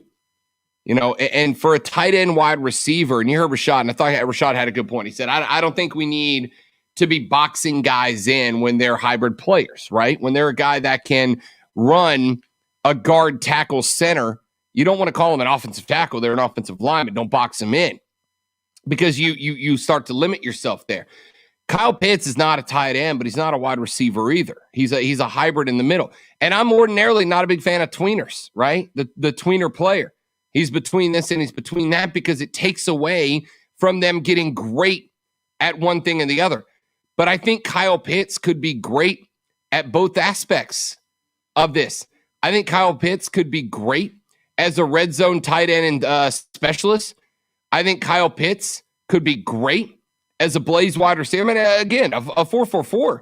You're not going to see a whole heck of a lot of other players in the draft throw a 4-4-4 up on the 40 clock at a pro day. Now, it was pro day. It was a pro day. Obviously, everything was kind of weighted. It's his turf. It's his building. It's his guys running the clock, et cetera, et cetera. But if they put a 4-4-4 down, there are scouts in that building who are looking at that 4-4-4. That's a big number. I think Kyle Pitts could very well be a lock as a great player, though, because it's not like he only plays tight end or only plays receiver. He's got every technical skill. He's got the speed. Like I said, he's an above average. He's not a great blocker, but he's an above average blocker. He's got every tool in the toolbox to be a lock player. If he's there at 8, I've been saying for 2 weeks now that I thought offensive line was the easy call for them at number 8. But if Kyle Pitts falls to 8, Lonzo, which I don't think will happen, but if Kyle Pitts does fall to 8, I'm beating Rashad to the podium. I'm beating Rashad to the podium with that card with Kyle Pitts, University of Florida, wide receiver, tight end written on it. Yeah, there is no. I mean, Sewell's good. There's just no lineman that you go, man, that's a guy. I gotta have that guy. But again, if they decided if those two are there and they ended up going lineman, I'm still not gonna be mad, but I'm gonna be a little disappointed because you got to go Pitts. I think so. I think that on my wish list, Kyle Pitts will be 1. I think Penei Sewell will be 2. I think those are the 2. I think one of those 2 has to be the pick. Both of them improve your team in different ways, right? Kyle Pitts gives you a weapon, opens up the red zone. I think that's huge. Penei Sewell finally gives you some consistent protection across the offensive line for Teddy Bridgewater, something that he dramatically lacked last year. I think either way, either one of those guys, you're absolutely fine. But I think those are the 2 guys on the list. All right, let's take a quick break. 844-GSP, ESPN, 844-477-3776 is the number to be a part of the program today. When we come back here in just a minute, we had more breaking news out of the Deshaun Watson story from last night. So we are going to address that on the flip side. I'm Rob. He's Lonzo. The Rob Brown Show rolls on. It's ESPN Upstate.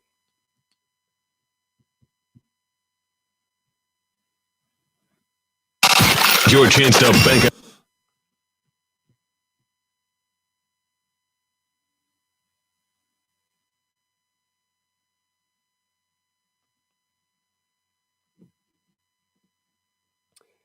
Are there promos that run on the air in breaks that give the keyword? Or is it just the one time at the top of the hour? During live programming, the only time it's mentioned is when you do it or Mark does it. Gotcha.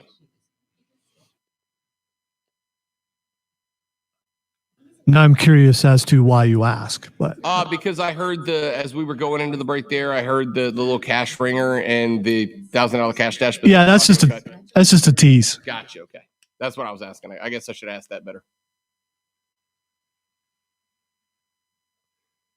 What is this dog running around the facility? It's leading to somebody. I'm assuming. Yeah. Okay. You don't actually know who it is, but yeah. I'm fine with the wrestler who just brings a small dog out to the ring every time.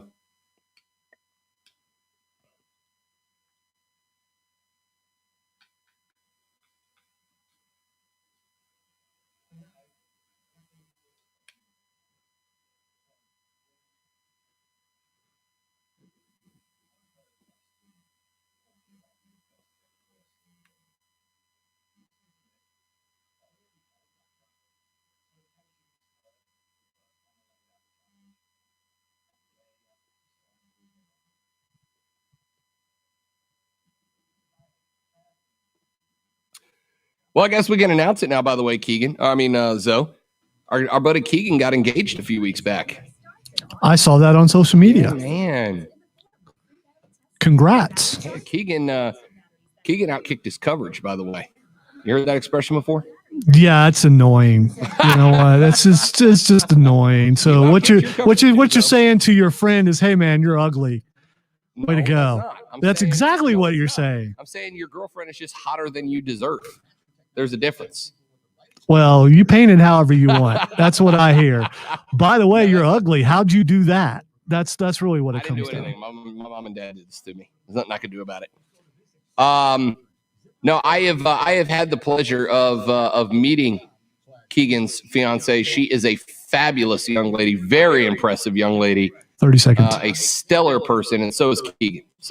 So They have become two of my favorite people. Keegan, don't take that outkick your coverage stuff from Rob. That's just no, don't take that. Let's see. She's the brains and the beauty. I'm the comedian. I don't know, man. I don't know. Although, no, you just texted me something that I can't read on air that was absolutely hilarious. So I'll give you that for today. HelloFresh.com/Greeny12. Join the Rob Brown Lockdown on Twitter. Tweet at The Rob Brown Show on the Upstate Sports Leader, ESPN Upstate. So as we're coming back on air, I just got an email from corporate that said apparently there was a huge group of people inside of the corporate company that thought that the name change was an April Fool's joke. They thought us switching to Odyssey was an April Fool's joke that they were setting up for on the 31st, and we're going to punk the company from the inside today. No, ladies and gentlemen, that is not correct. Odyssey is your new home for all the audio that matters to you. Download the Odyssey app today and listen to ESPN Upstate around the clock. Radio.com is now Odyssey. All of your favorite music, news, sports, and podcasts available in one place on the Odyssey app. Pick it up now. AUDACY. Pick it up now and don't miss a thing. All right. So we had two breaking news stories that came out yesterday in the Deshaun Watson story, and neither one of them paints Tony Busby in a positive light. The first story that came out was that there are 18 masseuses who signed on to a document that said that they had worked with Deshaun Watson, that Deshaun Watson never acted inappropriately towards them, that they never had an issue with Deshaun Watson. 18 of them signed this document that said Deshaun was a fine client. They had no issue, no inappropriate behavior, no physical touching outside of the massage itself, etc., etc. I want to break that down before we move to the second piece, all right? And again, this is what's going to happen. I'm telling you this. I'm calling the shot in advance. I'm Babe Ruth in this thing. I'm pointing to the outfield, all right? I'm telling you what's going to happen. I'm going to give you my opinion on this. And then somebody is going to say, Rob, you just hate Deshaun Watson. You're just attacking him. And I'm not. But here's what I want to say about this part of the story. Fantastic that there are 18 women who have worked with Deshaun as masseuses that have all come out and said that Deshaun was a fine client. There was nothing inappropriate that happened. That's fine. That in and of itself does not preclude the claims of the other women. It does not negate the claims of the other women, and it does not dismiss the claims of the other women. I am not saying that the claims of the other women are true. I am saying this does not mean that we should just go, oh, well, then obviously he didn't do it. Obviously, these other women are all lying. This should not change up the investigation. It also led to a second question that I had. And that question is this. Most of these women in these lawsuits, most of them have detailed their claims as taking place within the last year, 2 year, and 2 or 3 months, right? Almost every lawsuit, I believe actually every lawsuit, of which there are 23 of them now, every lawsuit sprang up between like January of last year and the early portion of this year. Lonzo, the question that I would want to ask Deshaun Watson if given the opportunity, we now have 24 women who are accusing him, plus another 18 who have signed on to say that Deshaun was the perfect gentleman when they gave the massage. That means that in, let's call it a year for the sake of an easy discussion, in a year, Deshaun Watson went over 40 different women from different parts of the country, many of whom that he flew in from places like Atlanta down to Houston to give him a massage. 40 plus masseuses. Now, I'm not an attorney. I did not stay in a Holiday Inn Express last night. I don't have professional athletes as friends, or at least not many that are like friends I could have this conversation with. But so I got to tell you, on one hand, having 18 masseuses come out and say Deshaun Watson was a fine client is great. On the other hand, going through 40 plus masseuses in a year, many of whom you met off of Instagram and flew to you, is also not a great look for Deshaun. Agree or disagree? I completely agree, and I've never thought about it. Man, that's a lot. That absolutely is a lot. It doesn't look good on him doing that. I mean, because when you think of a masseuse, I put it along the lines of a barber. You find a good one, and you're going to stick with that particular one. So did it take him that many times to find the right masseuse that actually, gave him the massage that he needed? It does not look good at all, that many. But I'm also curious if you can compare it to other athletes of his caliber. How many do they bring in? I don't know the answer to that. I am going to tell you that yesterday, and you should go listen to it. All right. You should go listen to it. Mark Ryan yesterday did a fantastic interview with a gentleman by the name of Mark Lust, I believe his name was, who works for an attorney, a law firm out of New York City called Garagos and Garagos. Garagos and Garagos is not involved with this case at all. But Garagos and Garagos was a law firm that represented Colin Kaepernick during his what amounted to basically being a collusion suit, and got him a settlement from the NFL. They're pretty well known, pretty hefty sports attorney's office, sports law office.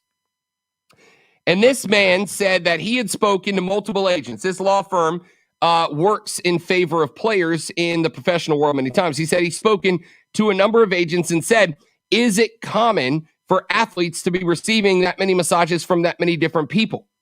And he said that 2 sports agents said, no, that is not common. Usually these guys find a masseuse or 2 that they like, and that's their gal or that's their guy moving forward. I agree with Zoe with the barbershop analogy, right? I moved here. I tried 5, 6 different places. I found my guy. I got the dude who lines me up, and that's my guy now. And I'll wait an extra week or 2 to get in with my dude Aaron if that's what it takes, right? Now, that does not mean that Deshaun did anything wrong, but it is something that's going to play into the narrative here. 40 plus different women were hired. And you got to think on top of that. Deshaun Watson has resources available to him as a franchise quarterback in the National Football League that you and I, Lonzo, could not dream of having. I would love to be able to walk down to the hall and say to Mark, hey, Mark Hendricks, I'm in desperate need of a deep tissue massage. And Mark Hendricks to say, all right, our girl's going to be here in 10 minutes. Go ahead and get ready. And just have that available to me all the time. Deshaun has that. I just want to point out, have you tried? How do you know until you try? Okay, I've worked at a lot of radio stations, right? Now, I will say this, ladies and gentlemen, if there are any massage therapy clinics out there that would like to get some airtime on ESPN Upstate, Lonzo and I absolutely do endorsements. Absolutely do endorsements. Not only do we do endorsements, we do really good. We're guaranteed to up your business. I'm just saying. Massage clinic people. We know some guys who are pretty good at selling it on the radio. All right. Second thing that happened yesterday. Tony Busby, who you'll remember last weekend, said that he was going to be delivering all of his evidence to the Houston Police Department sometime in the next few days. Well, yesterday, after we went off the air, right around the time we went off the air, Tony Busby said that he will not be giving that evidence to the Houston Police Department. And the attorney, Mr. Lust, who was on Marshall yesterday, described that behavior as, quote, very unprofessional, end quote. And I'm not going to disagree with that, but I got very curious as to why. And so I went and I did a little research. And what I found, Lonzo, I'm not saying this is excusing this. I still think he needs to do it. But what I found was that a few years back, Tony Buzbee ran for mayor of the city of Houston. He obviously did not win, but he ran for mayor of the city. And when he was running, he had some very harsh words for the man who is currently the police chief of the Houston Police Department. And apparently Buzbee's belief is because of those harsh words, he does not feel that he would get a fair and accurate investigation for his clients out of a man that he smeared when he was running for mayor a few years back. And so he has claimed that he is going to give that evidence and that information to another law enforcement agency elsewhere to come in and do an unbiased investigation that would not be jeopardized by his past, quote, relationship, end quote, with the Houston Police Department's chief of police. Zoe, my question, Mr. Buzbee, would be, why not both? Why not both?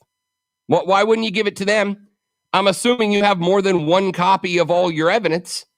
Why not give it to them and an outside police agency? Why not give it to them and an outside law enforcement agency? Now, I don't know, because I'm a big dumb, I don't know what other agencies might have jurisdiction to get involved here, but it seems to me like you would find a way, right? This is, I think, Zoe, arguably, even if the reason attached to it in a weird way makes sense, this is arguably the most damaging thing that Buzbee has done for his clients so far. And in a point in time where both attorneys, Rusty Hardin for Deshaun and Tony Buzbee for the women, are trying to basically win a PR war before this thing goes into a courtroom, this is a pretty damaging piece of happenstance for the accuser side. But in the end, if this stays a civil trial, the women probably will win. It just, if you look at the law of averages, it seems to go that direction. So despite all the PR, if it stays a civil trial, well, Deshaun's already lost. If he did these things, he needs to have some punishment for it. But if he didn't do them, well, then his name will never be the same. But as long as it stays a civil trial, he's probably not going to win this. I don't know. I don't know about that. And again, not an attorney. I've spoken to a number of them off the air, and there are some things to remember. The first is, remember, there is no scratch that. The odds that they can prove that Deshaun didn't do it are very low. You are not gunning to prove Deshaun didn't do it. You are gunning to prove that he is not guilty. You are gunning to prove that they can't prove that he did do it. Now, if Deshaun settles with a bunch of these women, I'd be curious to see what the social reaction is to it at that point. There is one more chunk of this that has come out. Houston Texans quarterback Deshaun Watson, who is claimed by the accusers to have reached out to hire a lot of them via Instagram messages. The women in question are now claiming that Deshaun has, quote, unsent Instagram messages, end quote, basically has deleted messages. Watson's attorney, Rusty Hardin, told CBS News earlier this week that Watson, quote, regularly deletes past Instagram messages, and that, quote, he has not deleted any messages since March 15th, the day before the first lawsuit was filed, end quote. The attorney also, quote, categorically denied, end quote, that Watson has directly contacted his accusers to settle the cases, end quote. Now, that one will be interesting, and that one seems like it'll be an easy one to prove. You're seeing out of this, neither attorney is really throwing around a lot of things that are easy to prove, easily verifiable right now. And that's because they don't want to. They don't want to because they're winning a PR war. They're winning a PR war. And they know if they say, well, we can prove that the other party did or did not do this, right? If they throw out there they can or cannot, or they can prove that the other party did or did not do something, and then they don't prove that or can't prove it, they look bad. They look like they're lying. And they're not going to say what they can and can't prove because that's showing their cards before discovery happens in these lawsuits, which is where you lay all your evidence on the table. And you don't want to show your cards until you absolutely have to. So neither side, the fact that they are claiming, Zoe, that Deshaun Watson is going back and deleting Instagram messages, that's something that's verifiable. That's something that can be proven or not proven. And that's a pretty hefty piece of evidence in this discussion. Yeah, absolutely. And what it comes down to is if they say he didn't delete them and he did delete them, I guess it doesn't really matter what's in those messages. It's the fact that it's being lied about, saying that that he did not delete them. So that hurts his credibility right there. Even though it's his representation saying he didn't delete them, he's representing him saying he didn't do it, and you find out he did. The messages could just say hi on them, but you've hurt your credibility by saying you didn't do something, and then you find out that you did. And I wonder, is Instagram like email, where they can retrieve them somehow? There's some IT person out there who's capable of retrieving every single message and what was said on them. Oh, I'd have no doubt that there will be a subpoena to Instagram to collect all of those DMs. No question, there will be a subpoena to Instagram saying, give us all the records of those messages so we can see what they say and what the activity was. I have no doubt that that will be the case.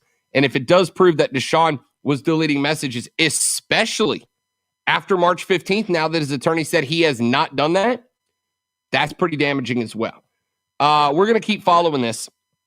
Those are the latest three pits that came out yesterday. Let's take a break. When we come back here in just a minute, let's talk a little. What do we have left? We got so much stuff to get into on the show. Oh, yeah, I want to talk about the saga of J.J. Redick for just a minute. Y'all know I usually defend players. JJ found a way to get me on the side of an organization, which is pretty tough to do. That's next on the Rob Brown Show on ESPN Upstate. The Rob Brown Show.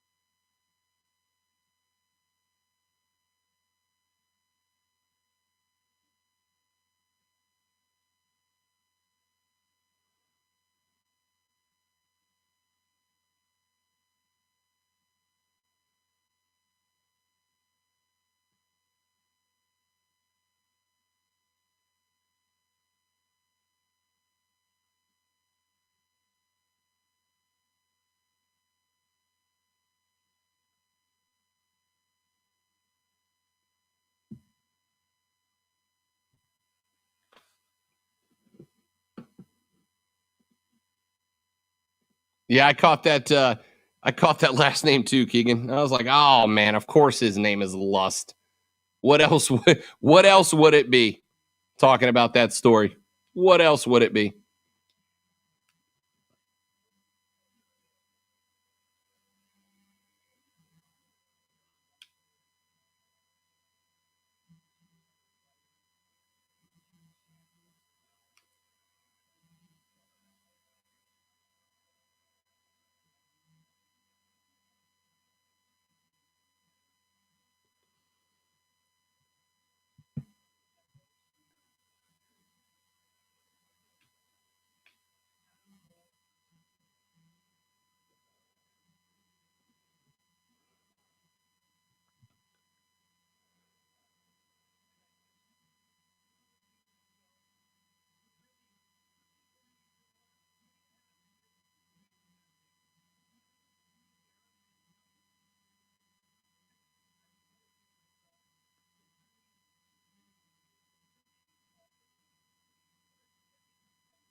Trying to catch up on some more details of the Watson case. It's such an ugly story, man. It really is. I hate it. By the way, we're going to have a very short time when we come back, about 45 seconds before a keyword. Okay. So just letting you know. Perfect.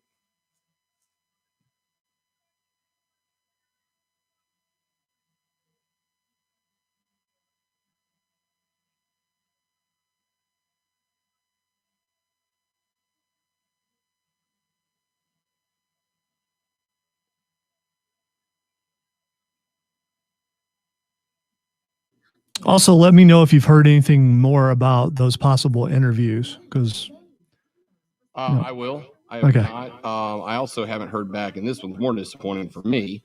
I have not heard back from the AEW lady in a couple of days either.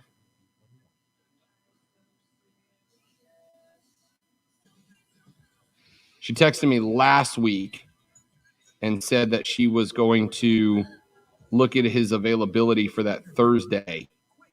And I wrote back and I said, this is the time period we talk fighting. We'd love to have it at this time. And she said, okay, I'll see if I can get back to you. And then I just never heard back. So I'm going to circle back around with her today after we get off the air. okay, 1 minute.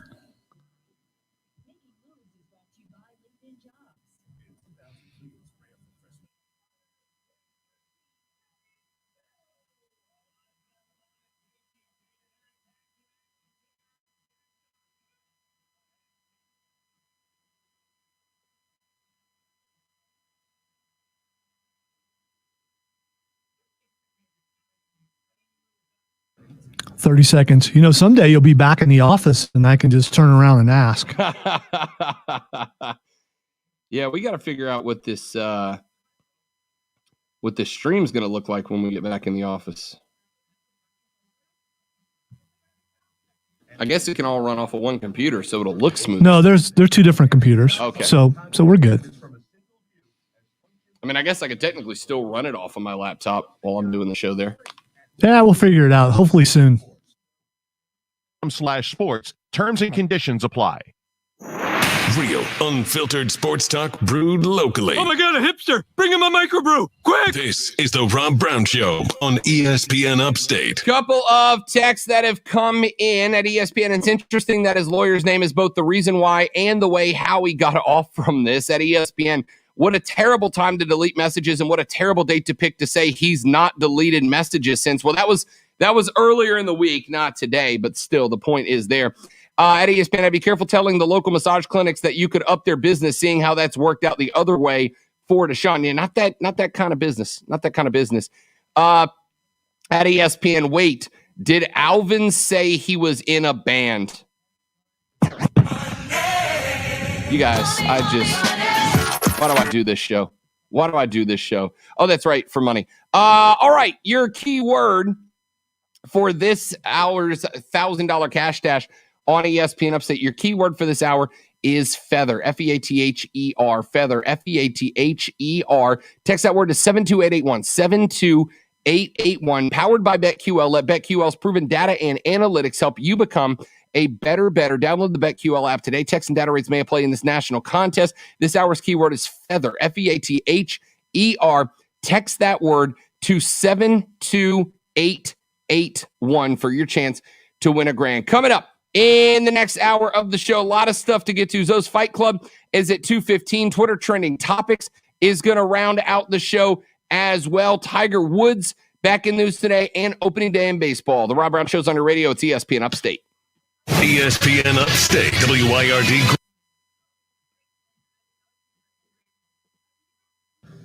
You have an Upstate golf cart in the first break. Fabulous. Harley should be back today. Is that correct? Or is it next week? Oh, no, she said it's next week. Never mind. You do have a Prisma at the end of the hour, and I'll remind you. Okay. But golf cart next.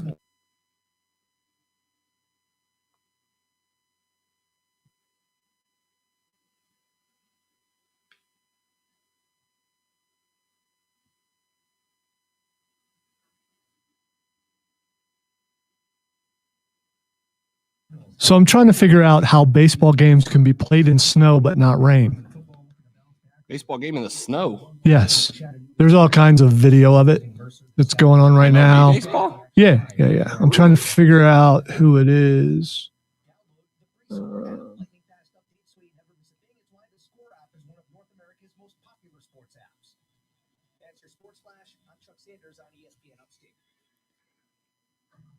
Yeah, actually, a home run was hit, and I can't tell where it is. So sorry. But last I checked, rain and snow are both water. That is scientifically accurate. You are not incorrect. I'm guessing it could also be played in the fog, which is kind of water also. No, it's not kind of water. It is exactly water. By definition.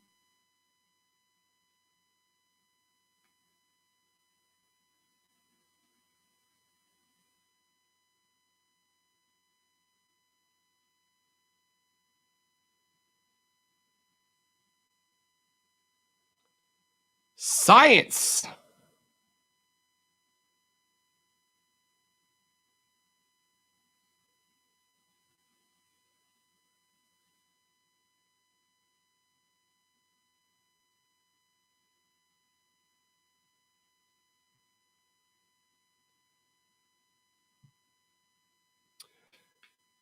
I guess I got to put in my Peacock subscription before next weekend now. Probably a good move.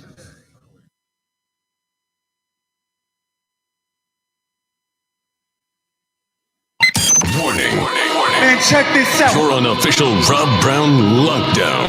Represents being real. Yeah. Real, unfiltered sports talk manufactured locally for the Carolinas. Lockdown! This is the Rob Brown Show. Yeah. Only on ESPN. ESPN Upstate. Let's get to it, y'all. The Rob Brown Show is back on your radio. This is ESPN Upstate. Rob and Lonzo headed into the third, the final, the best hour of radio you'll hear all day long from noon to 3. I am Rob Brown, back in the network studio, the great one. Lonzo, Colonel Grudge, hashtag Dad Kicks, whatever you want to call him, the conductor of the symphony of sound that is the Rob Brown Show. Let's get to it this hour. We're going to get out early today so that we get plenty of time for Lonzo's Fight Club in the next segment of the show. Steven says, what is the time limit before we get to talk Kong v. Godzilla? Is it by Monday? I've always played by a 2-week rule, right? So you get until not this upcoming Wednesday, but next Wednesday. It dropped last night, so I'll give you through next Wednesday. Is that a fair rule, or is that too much time for a movie as big as Kong v. Godzilla? It's not a good rule. I mean, you want to wait a day, that's fine. I think this rule just has to do about, when you're actually going to see it. I will say, and this is a shameless plug, if you want to discuss it, tune in 7 to 9 p.m. 106.3 WORD Saturday, and I will definitely be spoiling the mess out of it. So it doesn't give a good gosh darn. I don't, because in the end, it's all about me. That's that's all I care. No, to me, and this is one of those things I consider, listeners family. And when you come out of the theater, you want to talk to your family about what you just saw. So, if they didn't watch it and you give them an ample, hey, in hour number 2, we're going to discuss this. You don't really want them to tune away, but if they do for about 5-10 minutes, that's fine as long as they come back. But especially nowadays when you can't really go to the theater, at least not yet around here, the only place you can discuss it is online. So fair enough. I will not be prepared to talk about it by Saturday, but by Sunday I will. All right, a couple of things that I wanted to get to. We'll knock through a couple of stories on the real quick here. We start in the National Basketball Association. J.J. Redick, former Duke guy and turned New Orleans Pelican the last couple of years. He apparently is just a wee bit upset at the front office of the New Orleans Pelicans. He says that they broke their word to him. He said that he spoke with the president of basketball operations for the Pelicans, that would be a young man by the name of David Griffin, said that Griffin told him a few weeks back that he was going to do everything he could to try to get JJ shipped out to a contender, specifically the New York Nets. He said that he promised him that he would get him shipped preferably to Brooklyn, but somewhere along the East Coast, maybe a Boston, maybe a Knicks, so that he could be closer to his family who live up there in the Boston, New York region. Well, if you did not pay attention to the NBA's trade deadline last week, you will notice that JJ Redick is now a Dallas Maverick. And Zoe, I am a dumber, but last I checked, Dallas, a very, very long way from Brooklyn, Boston, or New York City. Yeah, I'm sort of geography, not my strong suit. I get lost quite a bit, but yeah, I'm thinking that's way over there, and those are way over there. Correct. So JJ Redick went on his podcast entitled "The Old Man and the Three," which, by the way, great name for a podcast. "Old Man and the Three" for a basketball podcast is a great name. He broke down the story of the trade, called out the Pelicans front office, says that they promised him that they would ship him out. He claimed that Griffin said, "Come down for a month. If you still want to be traded, I'll give you my word. I'll get you to a situation that you like," end quote. That's how he directly quoted David Griffin, the president of basketball operations for the Pelicans. Well, now he's currently in Dallas, a team where he gets to play along Luka Doncic, Kristaps Porzingis, and others. Says he was jarred by the trade. Here's the thing, Zoe. 90% of the time, as I've mentioned on the show, 90% of the time, I take the side of the players over the organization, but I can't do it here with JJ. And I appreciate what JJ did as a Pelicans fan, but in this case, I got to defend the organization. And I'm going to let you, Zoe, you get to be the judge if I'm being a homer here in this situation or not. It's fabulous that JJ wanted to go out to the East Coast and be by his family. I understand that. You know who else wants to do that? Literally everybody in the NBA. All right? Literally everybody in the NBA wants to be in a spot where they're closer to their family during the Rona. Of course they do. It's wonderful that JJ just wanted to go to a contender, and that's all well and good as well. But so here's the thing. Wanting to go to a contender, and that contender wanting you to come to them are two different things. Because you wanted to go to Brooklyn doesn't mean that Brooklyn wanted you to go to them. Because you wanted to go to Boston doesn't mean that Boston wanted you to go to them. It's fantastic that JJ had all this, and it's fantastic that David Griffin said, "We'll try to get you to a situation that you like." But here's the deal. At the end of the day, Lonzo, the GM of a team, the president of basketball operations for a team, has loyalty to one entity. Who is it, Lonzo?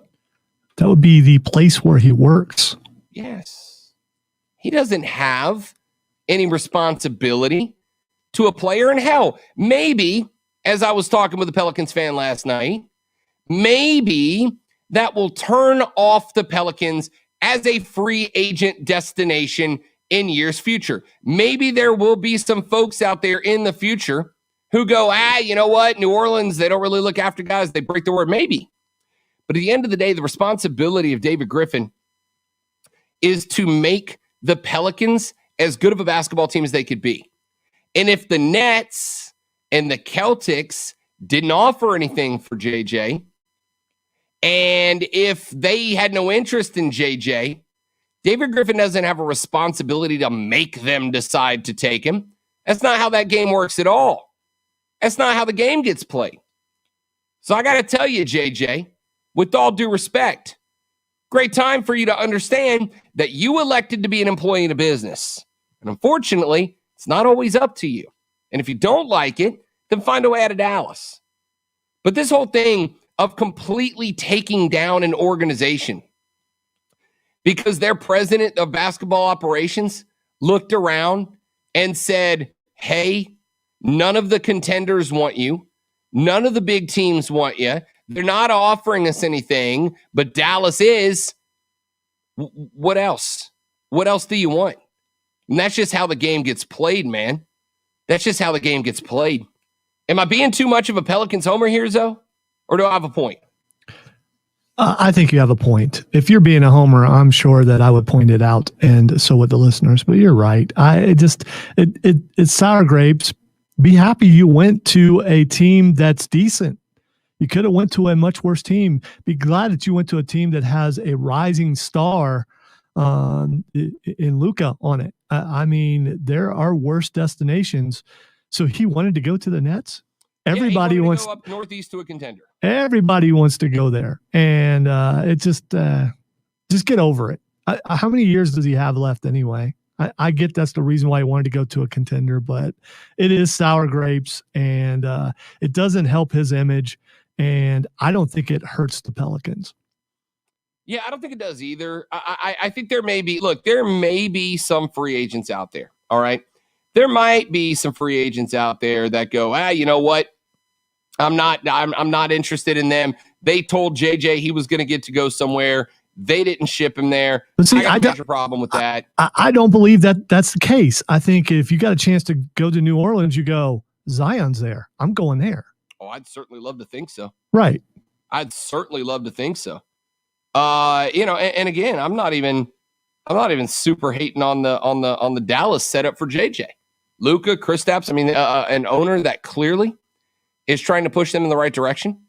I don't hate that for him. I'm sorry it's not the Nets. I'm sorry you couldn't go ring shopping. It is what it is. So, they did what's best for the Pelicans, and there's not much else that you could ask them to do. If the Nets would have offered something, great. That'd have been fantastic. But they didn't. Neither did the Celtics, neither did the Knicks. JJ.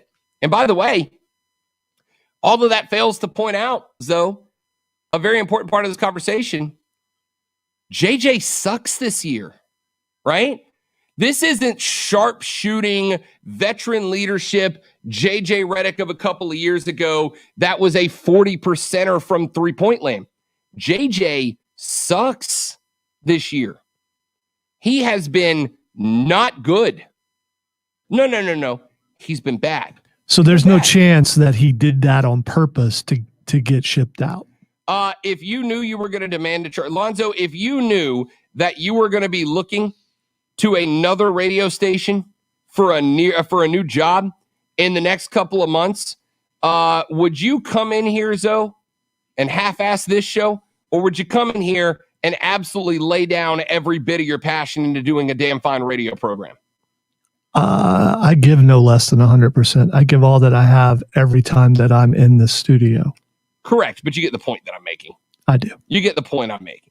The point here is that it's all well, fine, good, and dandy if you want to go out there and demand trades and all that. And look, I get it, man. I'm not even saying you're wrong for it. I understand it. You wanted to be out. New Orleans wasn't your bag, baby. I completely understand you. But you suck this year. And if you can't add anything to the Nets and the Celtics, especially after they're both signing big names, what'd you expect? Quick break. When we come back, Fight Club, all things home combat sports. Lonzo hosts it next on The Rob Brown Show. This is ESPN Upstate. Golf cart. Yep. The Rob Brown Show. Listen on your computer and tablet at ESPNUpstate.com. The Upstate Golf Cart is on sale. And if you are a golfer like me, put in a bunch of rounds the last few weeks, hopefully going to get another one coming in this round. The ESPN Upstate Golf Cart is absolutely the perfect purchase for you right now. If you've been going stir crazy, getting a little cabin fever because of the fact that the weather's turning, it's getting nice, well, get out there and swing 18, man, and do it on the cheap. If you called any golf course like Preserve at Verde or Pebble Creek or Legacy Pines or the Rock Golf Club and Resort or Carolina Springs or Willow Creek or Links of Tryon or Rolling Green Golf Club or the club at Brookstone, and you said, hey, I'd like to book a time tomorrow morning, and they said, great, and today that round is 75% off, you'd go, hell yeah, give me 2. I'll play 27. Why not? I'll play 36. Why not? Well, I got news for you. The ESPN Upstate Golf Cart is exactly that. It's getting you 75% off at every one of those rounds. This card has a value of over $450 in greens fees. You're getting it for $99. That is an over 75% discount. For $99, you can purchase the golf cart and get a round of golf at each of the 9 courses that I listed below, only with the 2021 Upstate golf card. Those greens fees are there for you. $99 get you over $450 in golf. That's less than $15 a round. Go to the website, upstategolfcard.com, or check them out on Facebook or Instagram at Upstate Golf Card. Go to upstategolfcard.com. Great way to get out on the course with you and your amigos all spring long. Upstategolfcard.com. It's upstategolfcard.com. AutomotiveMap.com presents the Sports Flash on ESPN Upstate. NCAA Men's Final Four this Saturday. Houston.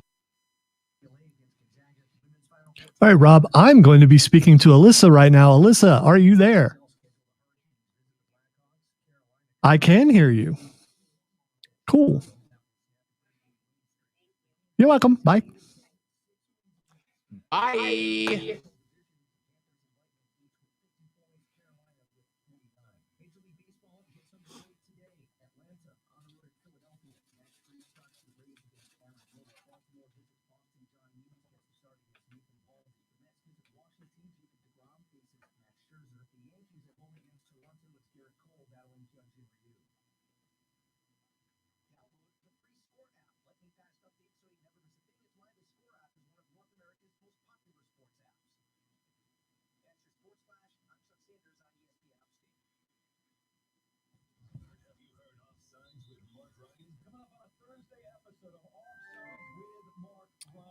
News.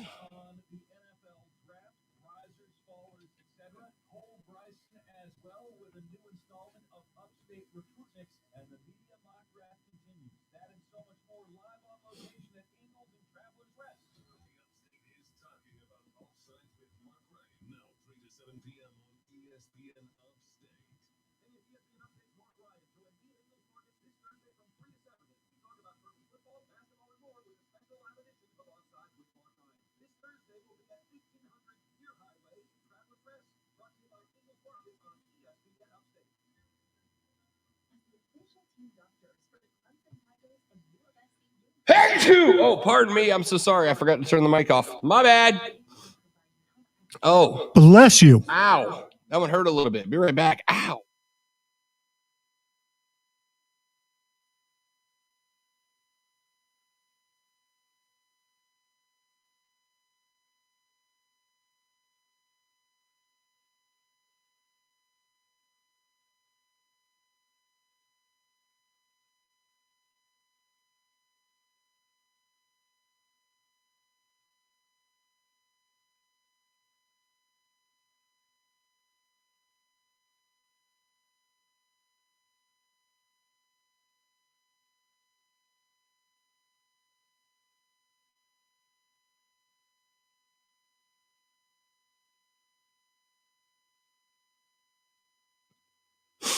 All right. I think I'm good. Good day. I'm going to get the motorcycle out today, y'all.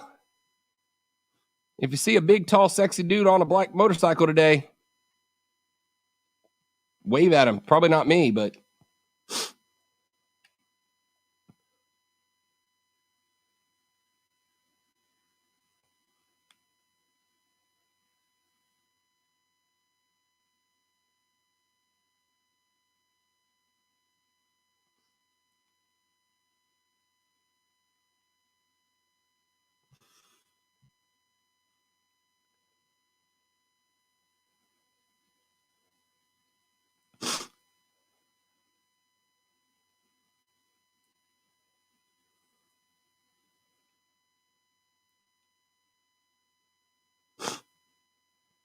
I thought it was good.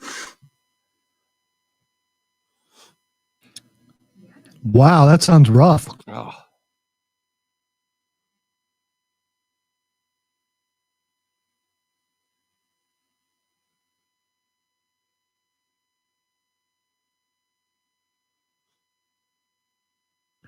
Maybe the motorcycle and the pollen is a bad idea. We're about to find out. LeanOnMolina.com. Get the care you need. Lean on Molina. I just don't think he's good enough to beat me. My style is impetuous, my defense is impregnable, and I'm just ferocious. I want your heart, I want to eat his children. I'd like to take this chance to apologize to absolutely nobody. The double champ does what the he wants. Welcome into the Fight Club, where we talk about all things squared circle, octagon, everything in between. So much going on this week and next week. Not only do we have 2 nights of NXT, we've got 2 nights of WrestleMania. We've got a ton of UFC things going on. So where to start? I want to start right here, Rob. I want to start with Francis Ngannou wanting to fight Jon Jones next. Yeah, I want to start in UFC because it's still pretty fresh. Jon Jones, Francis Ngannou, potential to be the, a very, very good purse for UFC, a very good pay-per-view buy. Absolutely. And I'm down for that. I want to see that happen. I hope maybe this is the guy to do it. Maybe this is the guy who will finally take down Jon Jones, because I just want this guy to lose. And then after he loses, I want him to go away, which he probably won't, because if he loses, then he'll come back for another fight. But Ngannou is now my hope. He is my hope to take out Jon Jones. Is Jon Jones a better wrestler than Stipe? Well, Stipe didn't get a really good chance to wrestle the other day. I think Jon Jones is better. That's why I give Jon Jones a better chance than Stipe. All right, and I picked Stipe. I went against my heart. I wanted to pick Ngannou. I wish I would have. I wouldn't have gone 0-8 this past weekend. But Jon Jones is a better wrestler. His takedown game is much stronger. Francis Ngannou had a great takedown defense ready for Stipe. It's not going to be as easy. In fact, Stipe made a couple of mistakes. In fact, I want to say Daniel Cormier actually called it out and said that at one point he really believed that if Stipe kept going left leg, he said, I think if he would have faked left and gone right, I don't think Ngannou was ready, because he was defending one leg and he was putting every ounce of defense into defending one leg. He said if he'd have switched, I think he would have got him. Jon Jones, if he sticks to solid stand-up wrestling, or I guess grappling on the ground, I think he's got a very good chance to beat Francis Ngannou, because I think Jones is going to avoid those big strikes. But again, it's Francis Ngannou, dude. He knocked out Stipe with a jab. You know what I mean? If he catches Jon flush with a hook, it's all good night. Yeah, and Jon hasn't looked that great the last couple fights. All right, something else in UFC real quick before we move on. Here's something that I didn't know. The UFC they're no longer partnering with Reebok. Their new partner is Venom. And with Venom, they actually put out the pay scale. Did you know what the pay scale is per fight? Because I did not know this. And let me run through this real quick. 1 to 3 bouts. This is a fighter who's fought 1 to 3 bouts. They make $4,000 a fight. So your first 3 fights, you make $4,000 a fight. 4 to 5 fights, you make $4,500. 6 to 10, you make $6,000. When you get into the 11 to 15 range, which means you've been there a couple of years, you're making $11,000. All the way up to 21 bouts or more, you make $21,000 per fight. Here's how much a title fight. You make $32,000 for a title fight, and if you are the champ, you make $42,000. So you start out making $4,000, but if you're the champ, you can you make a minimum of $42,000. It sounds about right. But did you know this stuff before? I know you spent some time around boxing, and I didn't know either. And because of the partnership, they put it out, and basically everybody got a raise. It was a little bit less before the partnership with Venom. But still, I mean, that pay scale, I've always wondered how much these guys are making per fight. So really, it's about longevity. I mean, I guess it's like in any sport when you make it to that next contract. But in this case, you're getting a considerable raise just by making it to your 4th fight. And if you can make it to 21 fights, you've nearly quadrupled how much money you're making per fight. If you make it to 21 fights, you're a hell of a fighter, right? You're a hell of a fighter. If you make it to 21. There are some guys who are fighting a couple times a year, 3 times a year. There are those guys that are like, hey, I'm ready to go next week. You come in and you knock somebody out. You just had a training camp. You're ready to go again because you didn't really exert yourself. Yeah. Yeah, I honestly, I didn't know what they were. I mean, I know I kind of have an idea of how it works in boxing, and there's a lot more, it's more of a purse game in boxing than I think. I mean, there are contracts in the fight of base pay, but yeah, that's kind of interesting. It's kind of interesting. And you also got to think about it. And if you get fight of the night, you also get, some extra money for that. So that's an incentive for longevity and tons for of bonuses, knockout bonuses, fight of the night bonuses. I mean, you can make a ton of money. All right, let's jump to wrestling real quick. We will get to some WrestleMania stuff, and maybe Rob will direct where he wants to go with that. But I want to talk a little bit really quick about NXT last night. Cameron Grimes versus Roderick Strong. You got to see Cameron Grimes actually wrestle. He's been doing a lot of mic work lately, but he got in there but Roderick Strong makes just about anybody look good. But Cameron Grimes, that was a very good match to open up the show. And then it was downhill from there until the final match on NXT, which was an Eliminator Battle Royal. And the reason why this was so significant, I don't know if Rob has seen this yet or not, but Dexter Lumis just stands in the corner for 2/3 of the match. He just stands there. No one touches him. The entire match is going on around him, and he just stands there and stares. Yeah, I've always wondered, and I've always said, if I become a professional wrestler, my gimmick is going to be that I approach professional wrestling like a fan would, right? Like we've all asked the question, all right, if there's like in the Battle Royale, we always see that guy who kind of gets out of the ring because of injury and then he shows back up at the last minute. If that's legal, why wouldn't you come out, slide in the ring, immediately slide back out, and then just go sit and have a beer and wait until the last guy's by himself and then jump in, right? Yeah. Or in a case like that, if there's an eliminator with 8, 6, 7, 8 guys in the match all together at the same time, why wouldn't you just go stand in a corner, don't fight until somebody comes to you, and then go like? I would create a character that just approaches wrestling with a fan mindset of like, why don't you do this instead of just actually fighting? I have not made it. I'm actually watching NXT in the background while we do the show, and I haven't gotten to that point yet. But I think it certainly fits in character. I still think Dexter Lumis is a heel. I don't care how they try to spin it. He's a bad guy. But I mean, yeah, I'm pretty. That's the only reason I decided to watch this show during was to get to that match. All right, so I think he's a tweener. I don't think he's necessarily a heel, and even if he is, who cares? I mean, people cheer on the heels all the time. He just happens to be a heel that goes up against other heels. So he's not consistently going up against a heel or face. It's just whoever they put him up against. I have to spoil for a reason. All right, so it comes down to LA Knight and Dexter Lumis to win the Battle Royal, and LA Knight wins. And here's the reason why I'm bringing this up. LA Knight is Mark Ryan. And if you don't believe me, if you are a non-wrestling fan, and Mark Ryan may actually be listening right now. I know he's going to be on location at Ingles, and he's probably already there, so he might be listening. Look up LA Knight, listen to LA Knight talk, watch his swagger in the ring and how he does things. That's Mark Ryan. It absolutely is. You're not wrong. It's a pretty solid comparison. And by the way, I'm not saying it's a bad thing. I'm just saying as soon as he turned on his mic and I saw him and looked at him closer, matching the mic with the voice, I thought Mark Ryan. Yeah, got the look down too, got the look down for the MARC Ryan, not Ryan. I agree. So in an alternate universe where that show for men actually liked good things like wrestling, there we go. That's him. All right, AEW really quick. Christian Cage versus Frankie Kazarian. I got to say, boring as can be. It was basically a teaching class for all the basic moves, and I'm disappointed because Christian has more in him, or I thought he did. He just looked old. He just absolutely looked old. He hasn't wrestled in 7 years. I don't care. He's been practicing. He's been practicing. Come on, dude. You can practice anything. Practicing versus performing on a stage. I tell you, I haven't been on a bicycle in a decade. I'm gonna look a little shaky at first, but then I'm gonna be.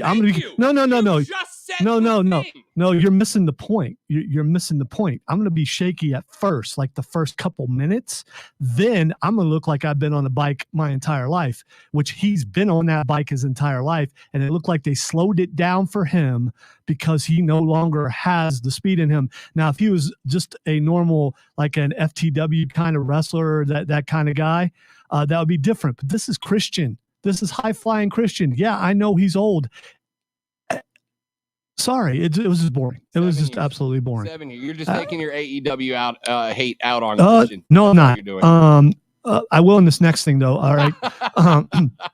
Cody Rhodes and the Nightmare Family, they come out, and QT Marshall turns heel. We already seen that was going to happen. And guess what we get? We get yet another faction. Yes. was that like 10, 15 factions in AEW? Are there any singles wrestlers? Should there be? And are you just an absolute loser if you're not a part of one of these factions? I don't know. It's just crazy. Oh, you're like, dude, I love you, but your WWE doesn't do it this way, therefore it's bad. Oh, I'm not. I didn't bring up WWE. You're going Clemson fan on me here. Don't do that. It's very implied, right? Because no, it's not. You're not even willing. So here's the thing: all the guys in factions. All these guys in factions are wrestling solo matches, right? It's not like they're only the guys in Dark Order are having more singles matches than they are anything else. All right, when you're done, let me talk about the only two factions that really matter, and that would be that would be the Inner Circle and the Pinnacle. The Pinnacle looks like they are just made up so the Inner Circle can turn face and beat the mess out of them, which they did. This was the turning point in AEW last night. I was about ready to turn it off till this happened, till MJF opens up the restroom and there's Jericho and the rest of the guys looking like the gang, the Warriors from back in the day in the 70s. If you haven't seen the movie, it's excellent. Watch out for the Furies. So they come in, they beat the mess out of the Pinnacle, including a swirly, but is it really a swirly if you don't flush? No, that's the swirl. Okay, so it's just a dunk if you don't. It's just a dunk. But why do that? Why put him in there and not hit the flush? I don't get that. I mean, he's already there. Your hand's right, and just flush the thing. Lonzo with the hard-hitting, scathing criticism of AEW for not going through with the full swirly. Tell me, you would have hit the swirly, wouldn't you? I mean, if I put a good on MJF to come out with water in his mouth. That was great. That was an excellent twist. All right. So I like that. And then let's finish off with Arcade Anarchy, which looked pretty lame at first, but I spent the time looking at all those arcade cabinets going, yeah, I played that. I played that in arcade. I played that in arcade. Then looking at one certain one that would be Mortal Kombat 2, thinking that's a fake looking cabinet. Well, I was right, because it was a fake looking cabinet. Later on, Miro picked it up and threw it at somebody. But that match was excellent. That was a great match. You can't do that in every match in AEW, but if you could, with everyone, with Trent coming back and with his mom, Sue, who was the star of the entire thing, coming back when Miro goes on top of the minivan and acts like he's going to do something. And the fact that I think she was genuinely afraid. It was great. It really was. So I don't, you think that I hate AEW. I don't. I have expectations of excellence that I want to see, that's conveyed by people like you who say who make it sound like it's already there and it's not. Now, if it achieves the heights that you hype it to be, then I can't wait to see that product, but it's not there yet. If you want to call me overcritical, that's fine, but I am not a shill for WWE. I just like a good product. No, but I think that's the first time I ever use shill in the system in a sentence. Can't even say it right, but I'm pretty excited about it. I think that's kind of the point that I'm making here, is that you say the standard of excellence, but the problem is where you set your standard of excellence, right? Like if I set my standard of excellence, I would say, for instance, in the NFL, the New England Patriots from the 2000s to the 2020 era are the standard of excellence in the NFL. And your response, though, would be what? Multiple criticisms of that program. Well, the only thing that I would point out would be the cheating scandals and things. If they would have went on the run that they did without the scandals, you would be absolutely right.